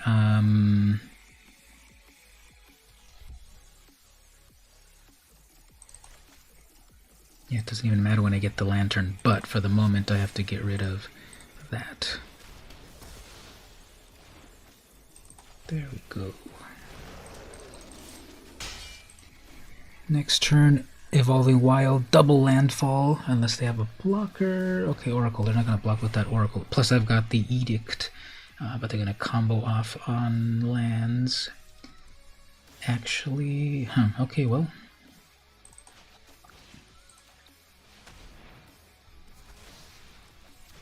Alright, so here's the Magical Christmas Land. Evolving Wilds into a 4/5. There we go. Next turn, I guess Chromatic Lantern. Cleansing. Well, that was a lot of sound and fury for not too much, but that's what happens. Okay, so play that Lantern. I've got the Bone Crusher ready, plus the Inscription's a sorcery.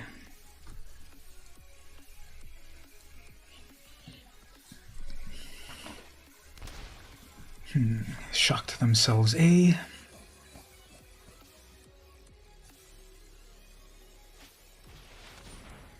All right.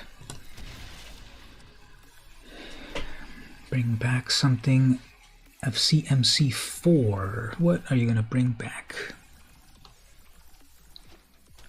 Jade Light. Okay, how about we torch it before anything valuable happens?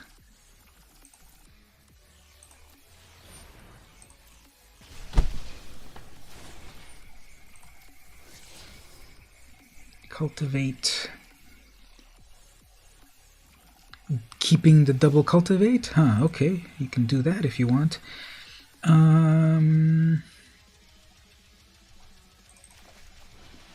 can play both of these, right?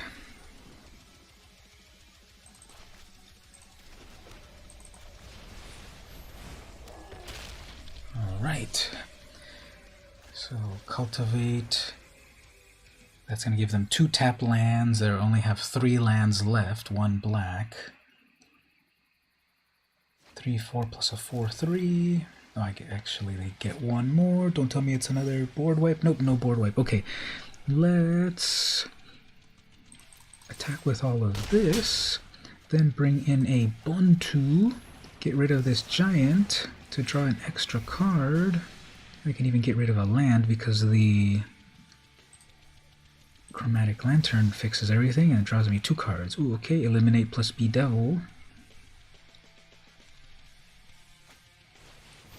Altiris, okay, fine. I don't think anything good's gonna happen. Actually, that's good. Alright, let's see here. That they'll be able to cast that? Not at the moment. Okay, so Magma Quake not gonna be helpful and Mirari not gonna be helpful, so we'll go that way. What do you pick?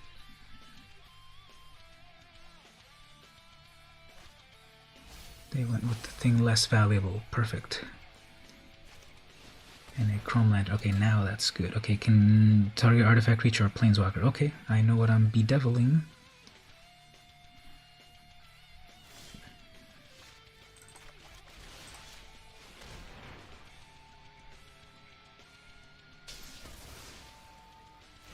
Converted of 3 or less. That's 4 mana.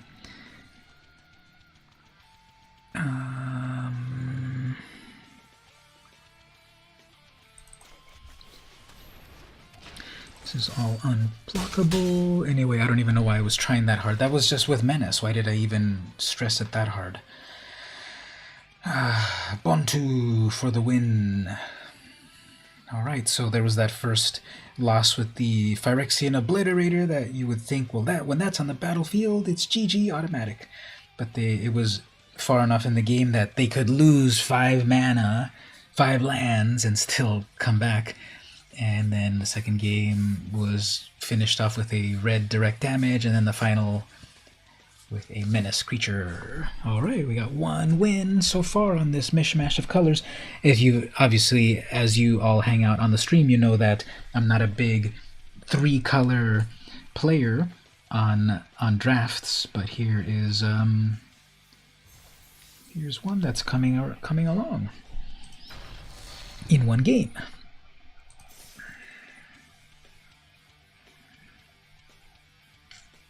Okay, so we got so far 3 rewards.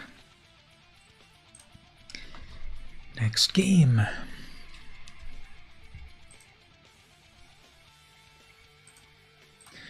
Alright, so what I also, if you missed it, what I also got for presents, I got this this manga, Junji Ito's Cat Diary, Yon and Mu.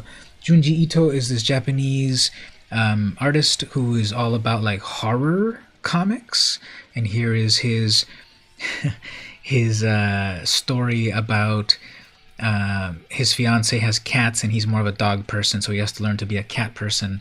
And then here with his like horror aesthetic is all about learning to become a cat person. Okay, so we got the shrine and a swamp, double red, that could be white. Have the phoenix.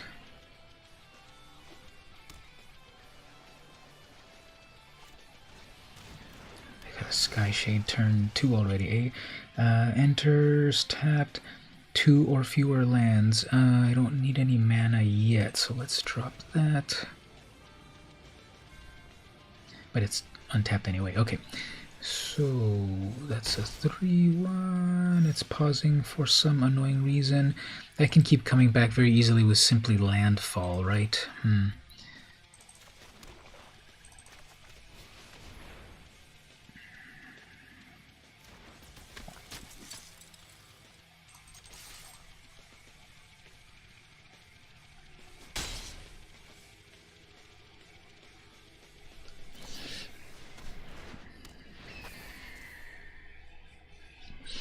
Nimble Obstructionist. It can be cycled, and it can counter activated or triggered abilities.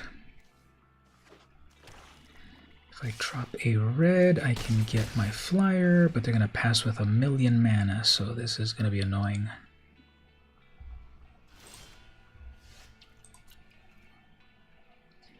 Yes, it's pausing. I think they've got another flash creature.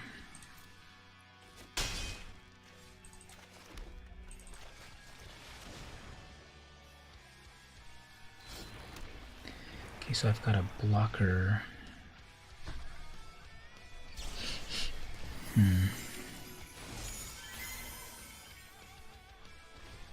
They have one more flash creature. Yeah, I think they just aggroed me here. They got these fast creatures too fast. I don't have enough to bring out the Obliterator. That's 6 in the air, so that's GG. Not really. I've got 2 kill spells, so...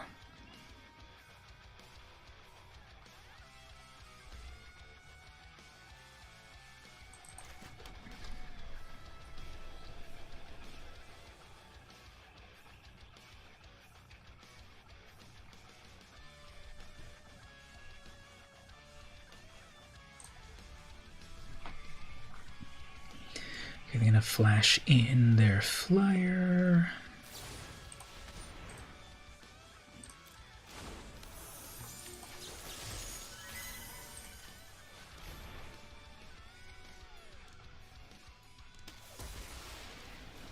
Still pausing for something.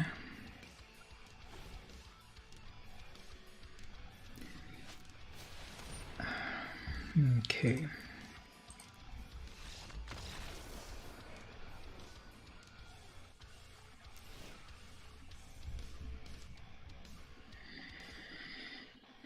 Well, they just had a lot of fast.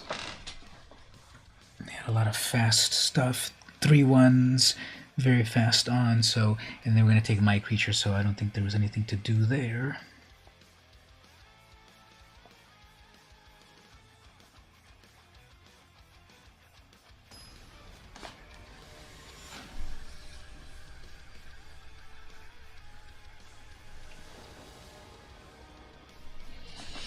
Okay.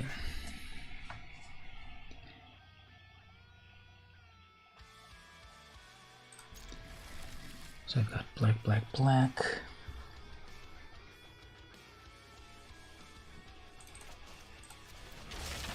Scryland next.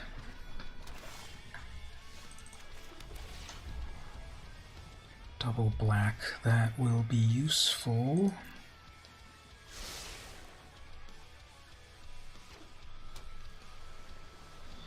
There's the Thought Erasure. A lot of good targets. They're going to go with the Obliterator, although it's the harder one to cast.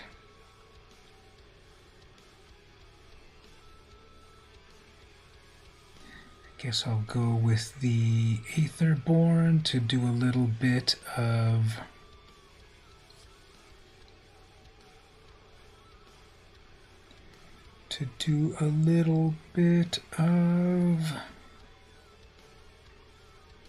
life gain and such.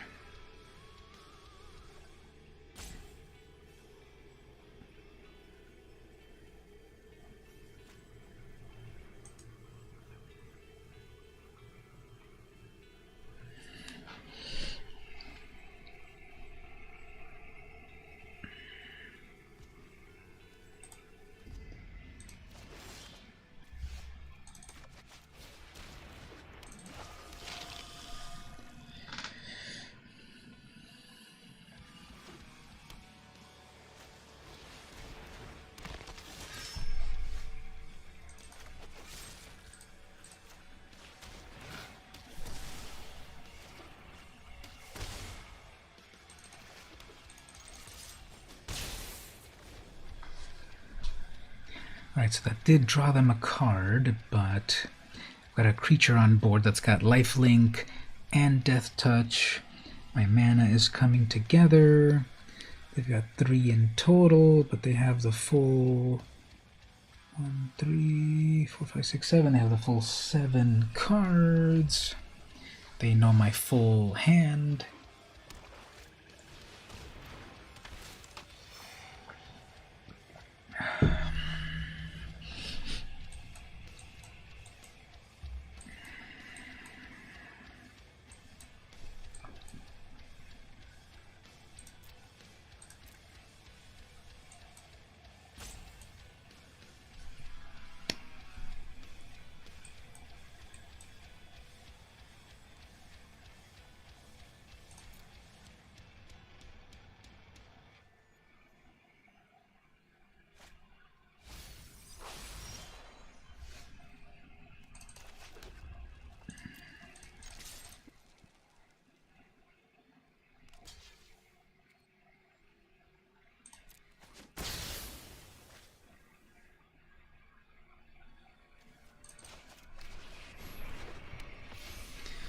Alright, so if they summon Rankle, they'll just trade. They can't bounce back Feather and play Rankle.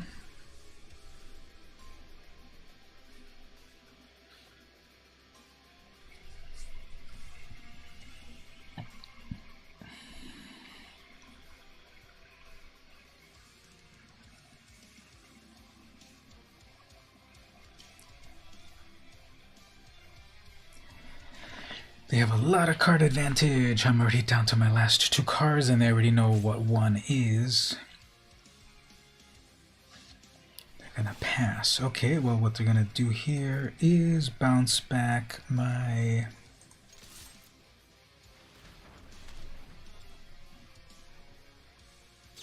creature. Then they've got enough to also play it.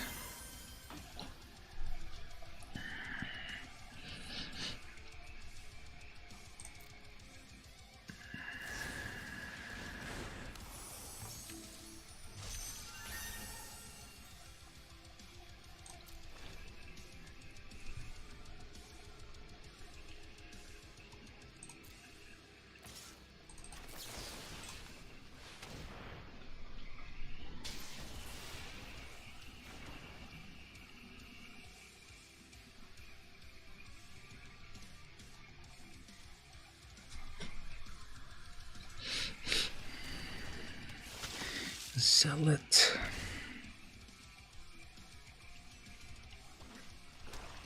Four mana in total. Enforcer, so they've got the advantage right now of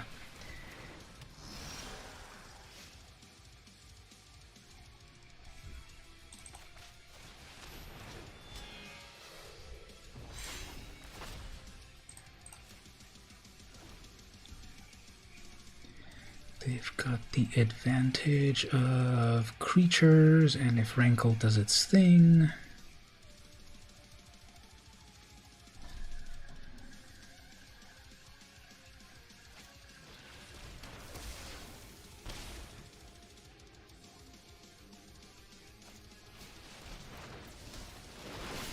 Yeah, I don't think I'm going to be able to win this.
This is a pretty annoying one. Okay, let's go to the next one.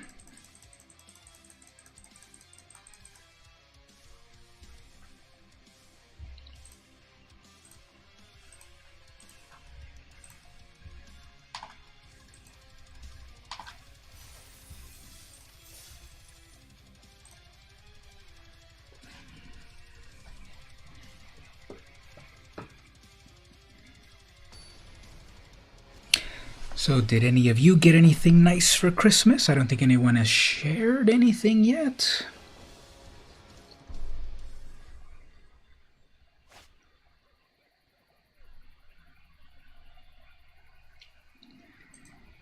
So we have double black and double red.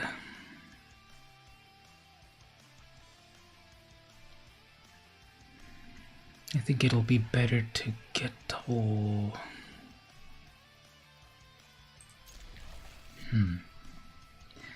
Can force the red there.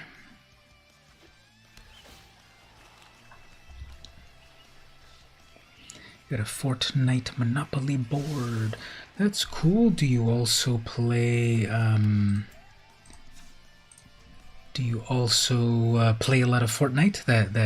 That you would want the branding of Fortnite for Monopoly?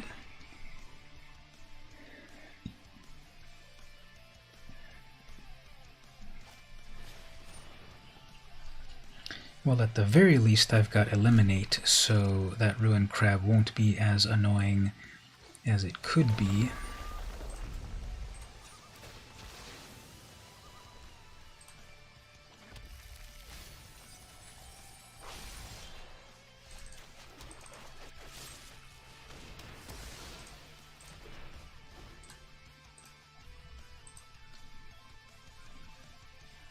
You got a $50 credit, but in January you're getting the PS5. Pretty impressive. Haven't played a lot of Fortnite recently.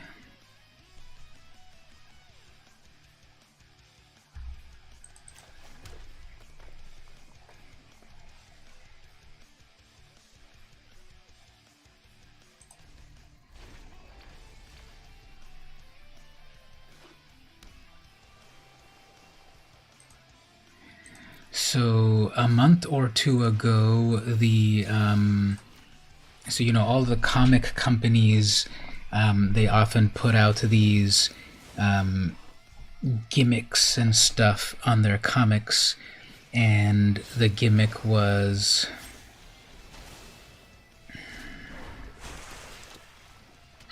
I don't know if this is even winnable right here, everyone. You have to kill two things at once. Well, actually, if I have to kill Atrios, because that's the one that's going to, if they flash the token, then it goes away. So, okay.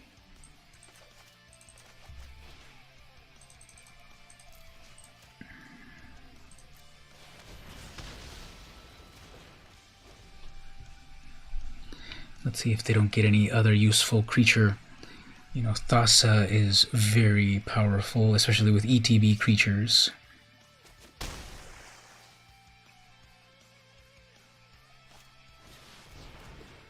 So they're going to get to do that twice. What are they going to bring for 1 mana? Nothing. So that's good. Nothing to bounce back.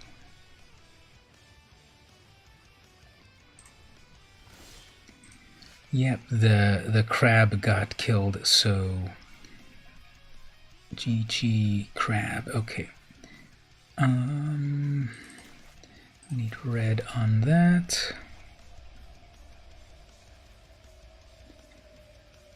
I need 5 mana in total.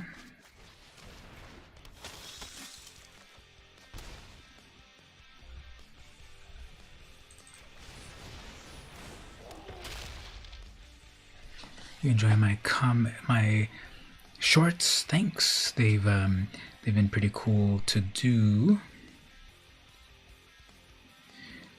They're technically not Conan. They're the Cimmerian. They're the public domain version. Marvel currently has the copyright in the US for Conan, but there's the public domain version, and I think it's something about like the European version, which is the Cimmerian, and that's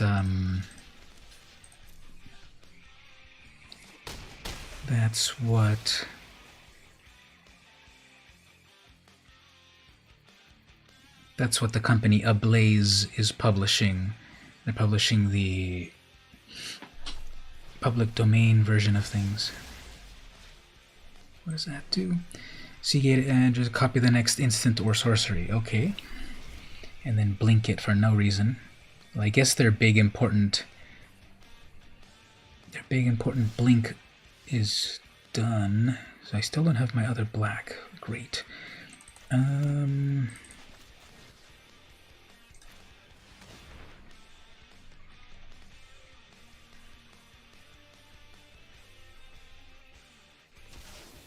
Huh, okay. You can summon that if you want.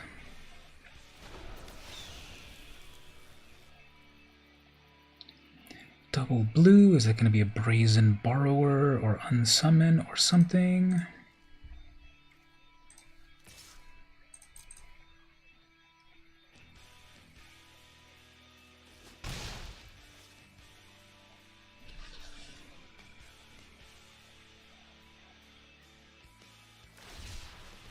Cycle a Claim, what is that? You control enchanted permanent, okay. Nothing to claim.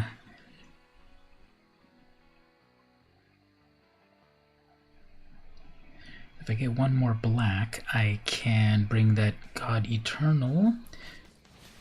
Lurus, okay, they'll bring back their crab.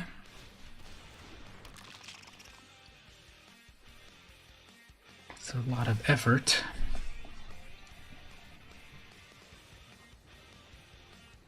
You like comics that are black and white like Judge Dredd, being colorblind. Judge Dredd, man, this is still...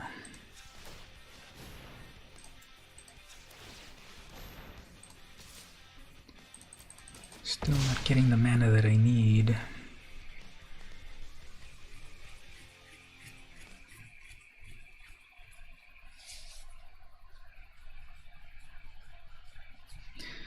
What did they end up milling at the very beginning? Oh yeah, Golos and the Evolving Wilds.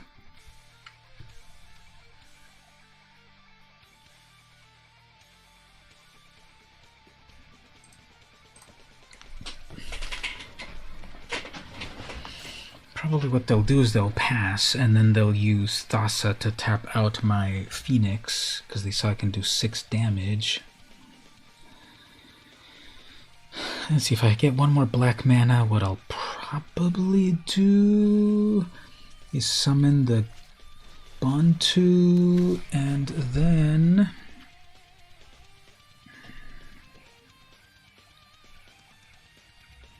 Summon the Bantu, and then destroy a land and draw a card.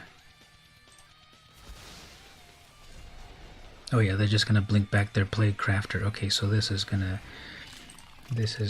do... They've already got the lock right there. They have got Thassa, and they're gonna just blink back the Plague Crafter and wipe my board.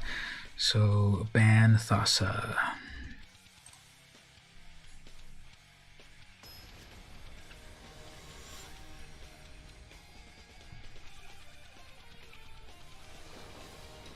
So Lurus was getting things from the graveyard.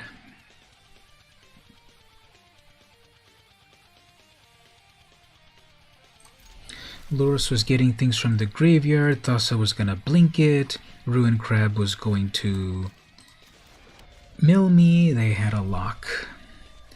So here, let's see if they got, of course, Ruin Crab turn 1. I was getting the Phyrexian Obliterator like almost every hand for a little while, so that's kind of funny, isn't it? Alright, so here I've got the... I'm getting close to Feather. Double red for Phoenixes. I got 2 phoenixes there that eventually I can get with, and then that obliterator is never coming online.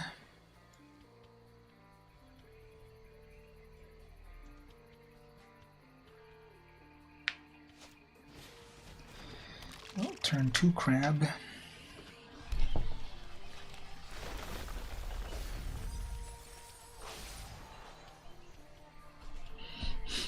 Maybe if I can get some attacks happening.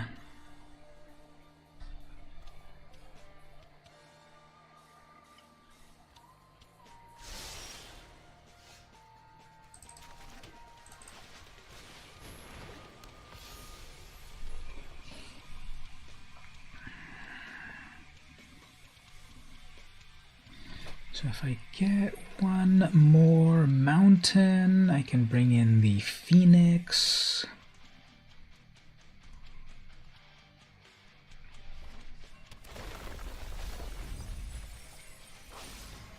There's the Edict.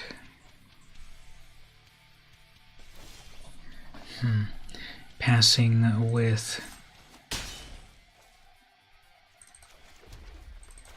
a lot of open mana.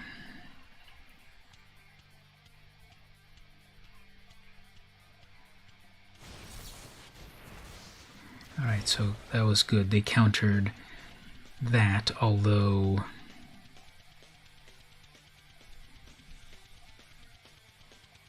can bring it back. There's enough stuff in the graveyard that I can bring it back.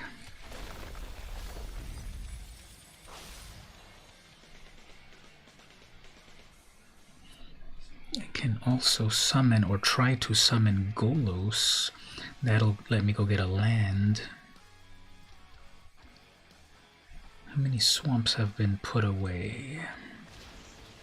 Not that many. Okay, so they have a blocker.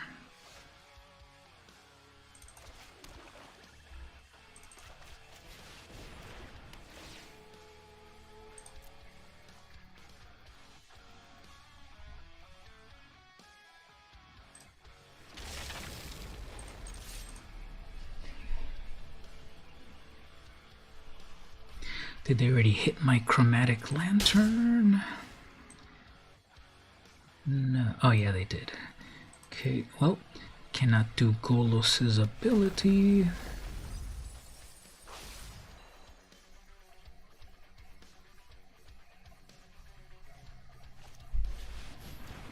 Sure.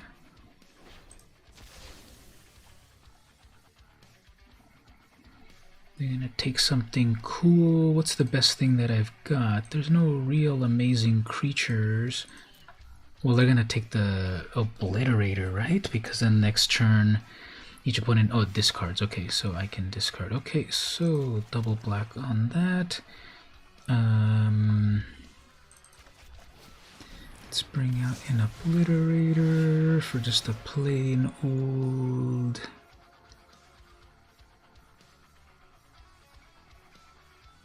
white. Eliminate, okay.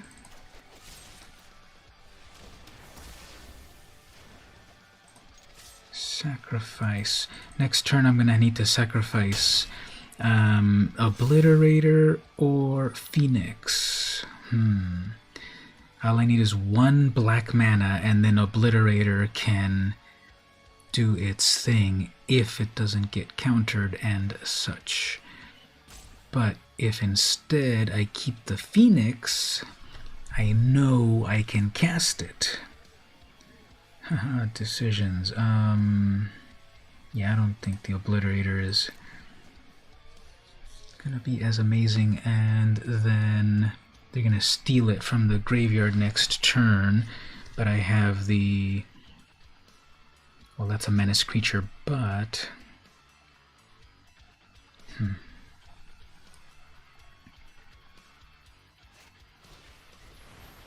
Lures to bring back the crab.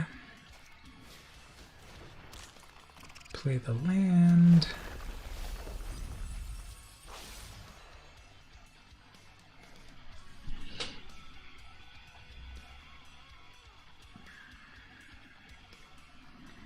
Good match so far. No, it's pretty annoying.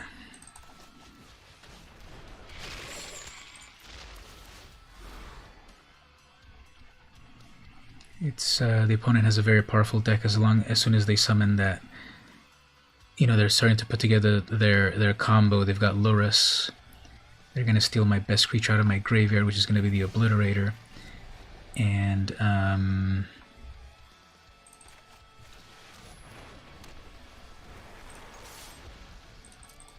they're like one step away from winning, so it doesn't seem like it's going that well. It seems like it's going well or whatever, but it's not, because their Eldest Reborn next turn is about to take over, unless they do it to their own creature, which I doubt.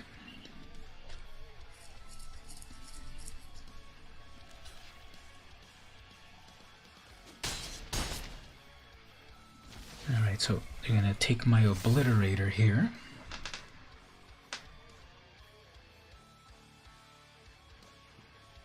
Or maybe they'll get greedy with their own Planeswalker, although it's not a great Planeswalker, I think. Or they're going to take Kroxa. Kroxa is in exile? No, Kroxa's in the graveyard, so they have a lot of great things of mine to take.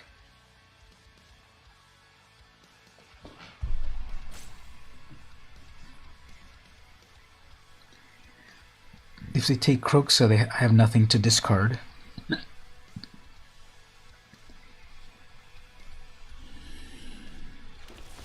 Feather, huh? Okay. That's a blocker.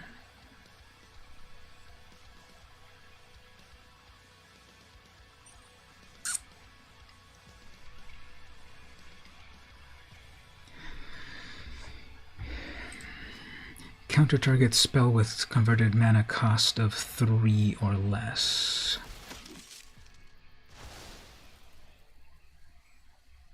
Huh, okay. And we're going to tap out. That is acceptable. If I Chainer's Edict, they'll just sacrifice the Ruin Crab and easily summon it back.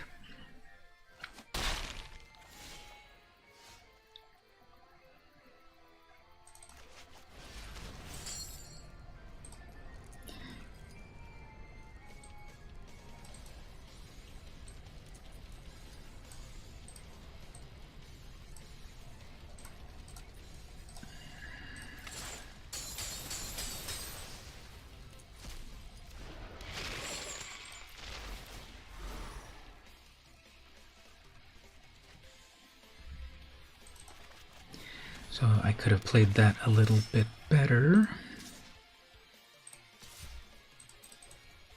I could have played the Corpse Knight first, and then Kroxa. I just didn't trust my own math. I always liked the art and style of the Max comics. Are you smoking a bit of offbeat? No, the Max...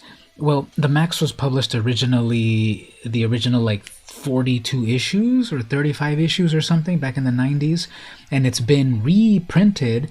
They reprinted one, I believe it was called the Maximized.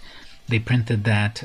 They were like starting to reprint those from back in the day in like a new color or something.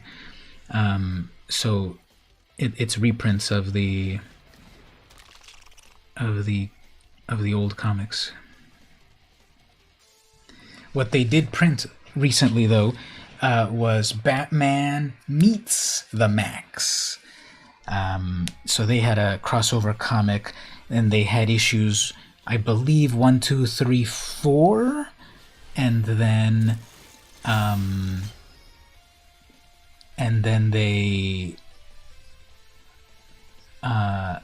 And then there was some delay or something, and they didn't print it. They didn't print 5 and 6 until like 2 years later, which was this year. They printed 5 and 6 2 years later.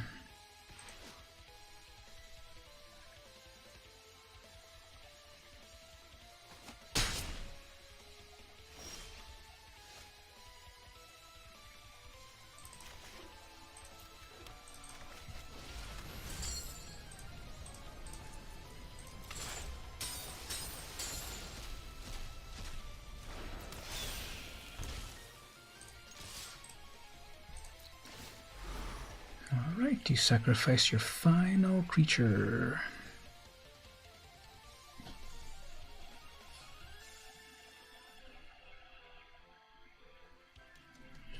So you've got those double blockers with those servos. Tapped out in the air.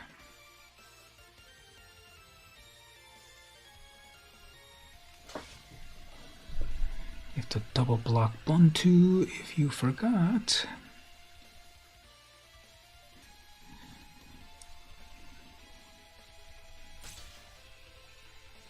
Are you sure you want to do that?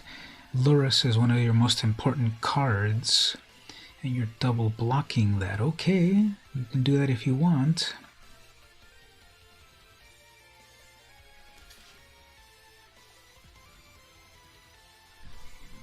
Yep, goodbye, Luris.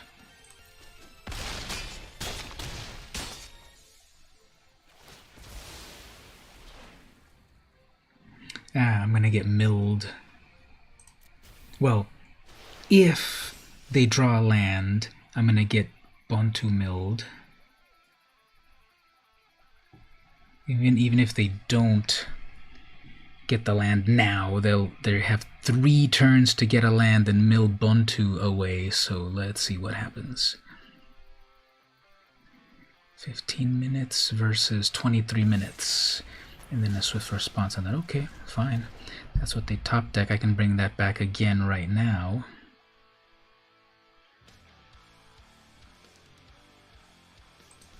So they didn't have their Thassa. They have 1 life gain creature.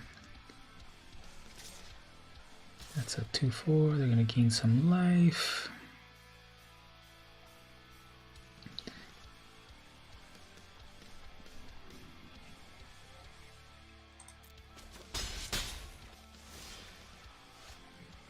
Tajik.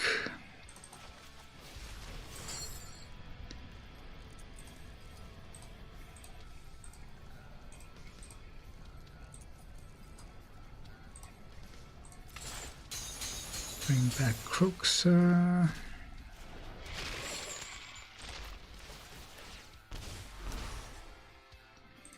Bring back another flyer.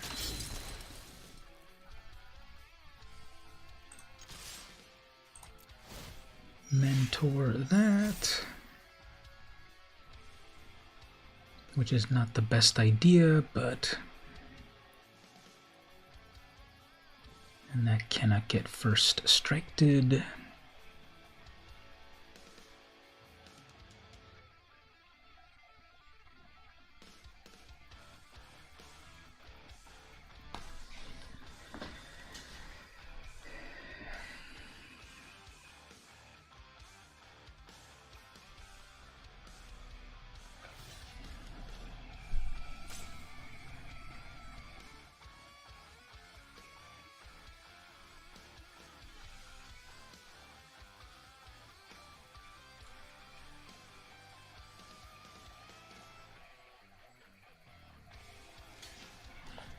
Okay, so they did get worried.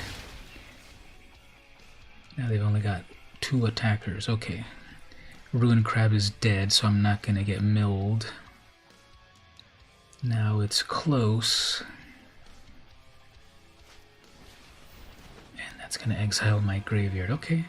For free, so it's not so bad. I don't really have anything amazing in the graveyard at the moment. Well, the Chainer's Edict. So let's see. I was gonna say let's mess with them. But anyway, let's edict them first. Have them get rid of something.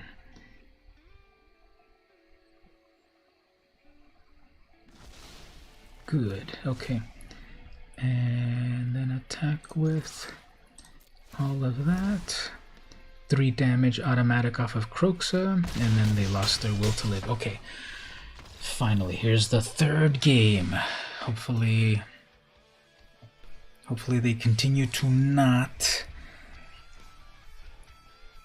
get their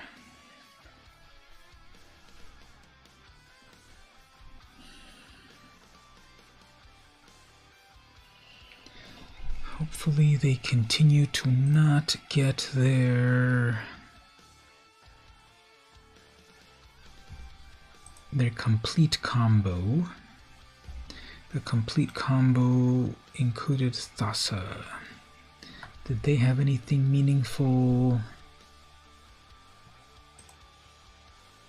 No, they weren't bringing anything back from the graveyard, really. Guess just the same thing again. It's just all the luck of the draw.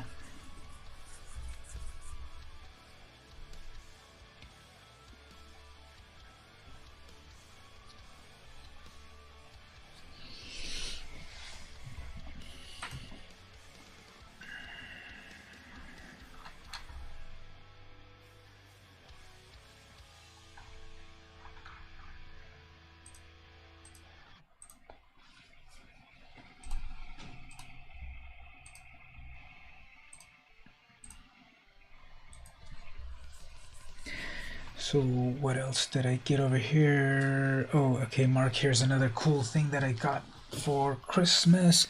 My brother gave me this huge tome about Final Fantasy, the first 6 games, 1 through 6, like sketches and concept art and other stuff. I haven't opened it yet, but it's got the classic art from Yoshitaka Amano, who was very famous for making the art of those games.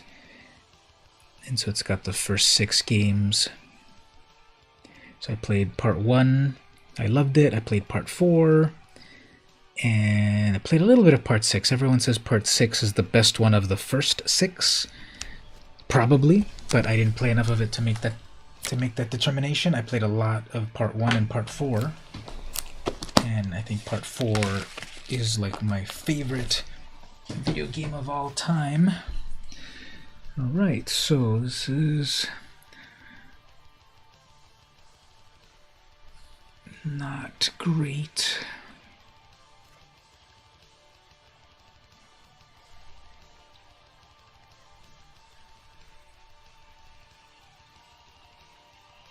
I have eliminate when they get their Ruin Crab turn 1. And then as long as I get my 3rd mana, Chromatic Lantern gets me on board. So let's hope for the good stuff. Okay, so they're doing the Sphinx first. He did, oh yeah, Vampire Hunter D. Classic anime. Scry 3 at the beginning of your first upkeep.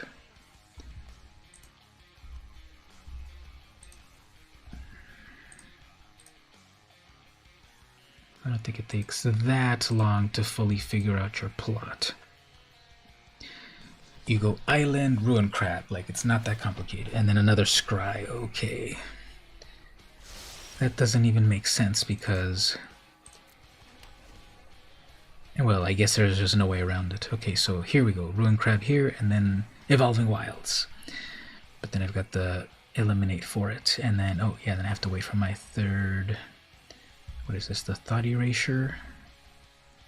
Thought Erasure mana? Nope. Okay. Guess... get rid of that. And then once this 3rd mana comes in, it will be Magical Christmas Land. Chromatic Lantern. That will save me, and all I need is the 100% possibility of a land. But no, okay, well I've got 2 removals at least.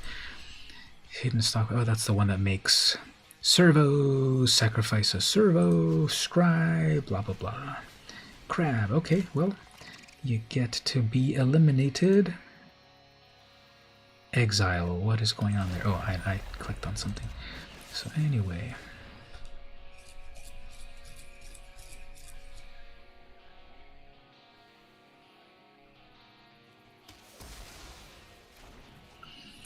That still happens, and there's the 2 mana that I needed.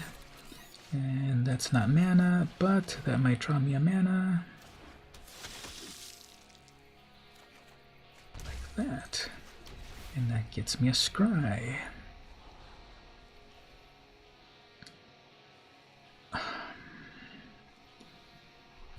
Kolos is not gonna come online. Let's not kid ourselves. They're already at the mana for the Sphinx, but I've got the Heartless Act. Well, not yet. They need one more blue.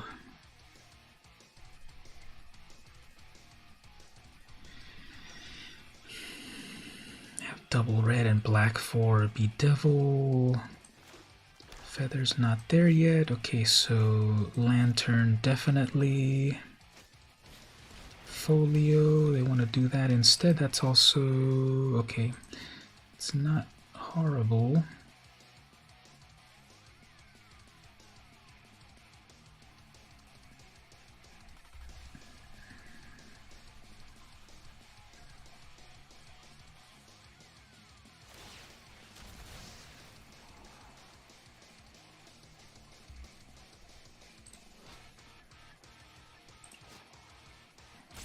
I guess what they'll do here is they'll scry that and then maybe folio to pull that. We like those card sleeves, they go on the back.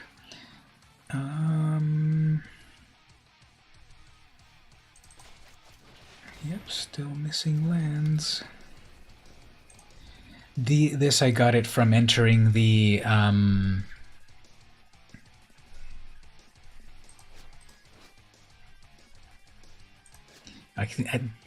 this is another one of their combo locks, isn't it? Well, well, that land would have been nice to play because they can keep making back and forth. I don't know.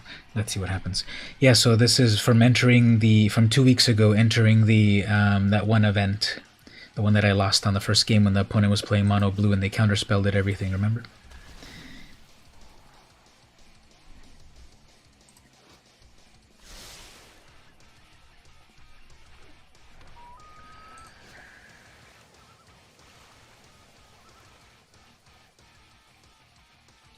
Okay, so they finally got their blue land. What do I need here? Nothing. I've got Chromatic Lantern.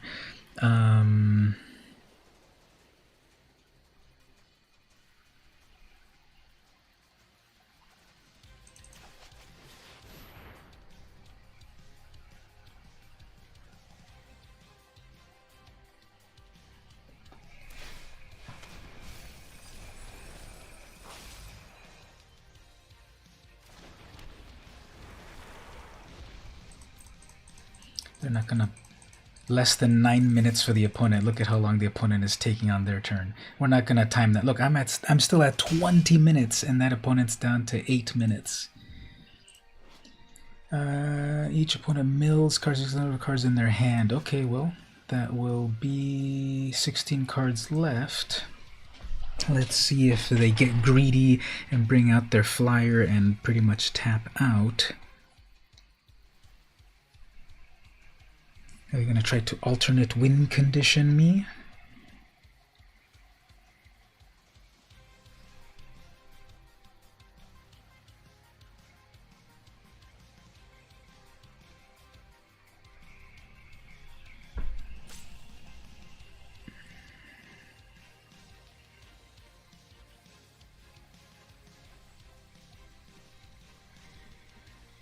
The opponent is thinking very hard.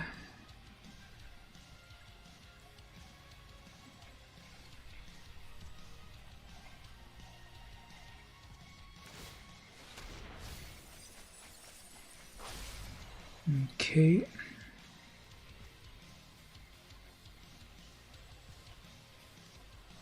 Guess they'll do another scry.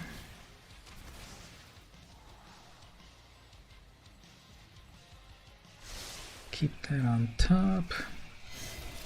Revolt. Okay, so bring that out. Bring out Croxa.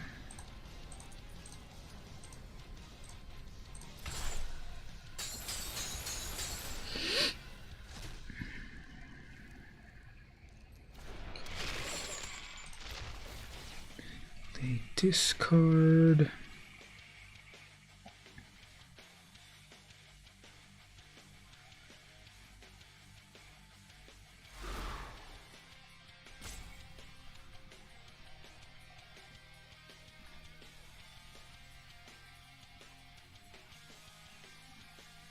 I guess what I could do here is destroy their servo. Okay, they discarded that. Okay, well, I'll destroy their servo.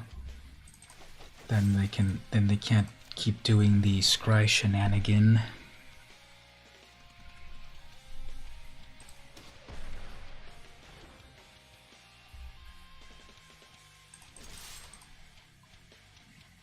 I guess that's automatic. You have to get rid of the... No, it'll just come back to life. 9 cards left. I'm gonna get milled for 5. But then I'm gonna do 6 plus 4. That's 10. I need to use up all of my cards. I'll probably get milled out. Yeah, because they're gonna sacrifice that, and then my... Well, I don't... They can sacrifice that, and then my Phoenix. Alright, so I'm down to my final cards here, my final 4 cards. Don't think I'm gonna make it. Okay, and they want to get rid of my graveyard. Okay. So...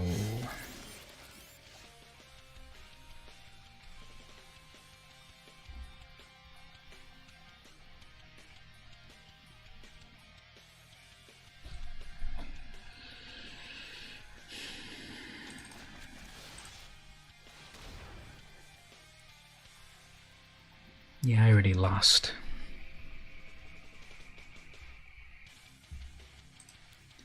Alright, well, that's how that goes. Alternate win condition. I had 3 cards left, and they were going to mill me for 6, so that was game over. Alright, let's see what the prizes are.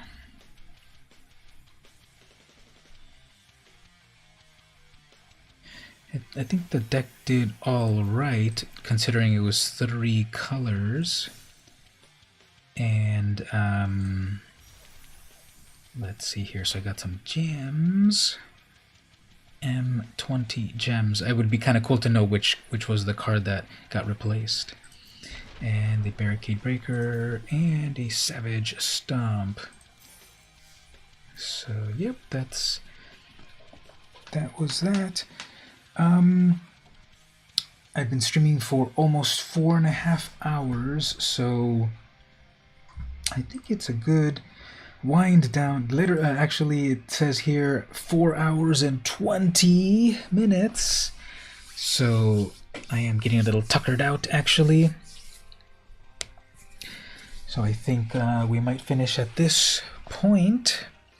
I'm going to show the kitten one more time here. It is asleep, but I need to move it out of the office anyway, back to the bedroom. So I'm gonna get the kitten right here.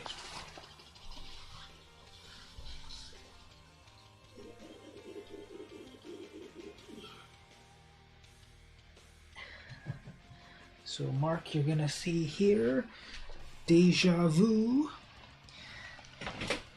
Like I said last week, my poor kitty of 13 years passed away. And then my parents said, well, we've already got like 5 cats, so how about you take this one? And he's about 2 months old. I need to take him on Monday for his first shots. And not exactly the same colors as my cat, but you've got the white and the various stripes and such. My cat had white paws, and this one's got some colors. And then so, yeah, There he is right there, and it's like the reincarnation, in a sense, of my cat. And I think I need to have him in my life because I live alone, but not really, because I had a cat, and we were together in both of my houses. Is the second place that I own and that I live at, and so it was us two all of these years. He made it to 13 years, and then he passed on, and so now I have another little member of the family to raise, and we'll see if we see him on the streams. When I started the stream, he was asleep in the other room, in the living room, but then as I started to stream and talk, and he heard me, and he thought, well, let me go where the action is. So he came and he wandered around, and I put him on camera for a little bit, and then eventually he just wanted more attention, so I put the bed over here, and it looks like he's still like kind of sleepy. So that's good that he's going to sleep at night and not going to be a nocturnal cat running around. So, well, everyone, thanks for coming to hang out. We'll do it again next time in the year 2021. This is the very last streaming Saturday of 2020, because next Saturday, if I look at the calendar, next Saturday is January 2nd. So see everyone next time. You're welcome. Thanks for hanging out, everyone. Gabe, Stevie, Mark, Keeb stopped by, Teeks stopped by. Who else came by? So yeah, thanks everyone for coming by. Hopefully you enjoyed the games. And I'm gonna get over to bed very soon. He's hearing the mouse. He's like, what is that mouse? I think he's also seeing the cursor flying around the screen. Okay, well, anyway, thanks everyone for coming to hang out. This has been VM Campos. Happy New Year, everyone. Mark is going to get to the New Year before us. Tell us how it's like. And happy holidays and everything. Hug your pets and your family. And we'll be back next time.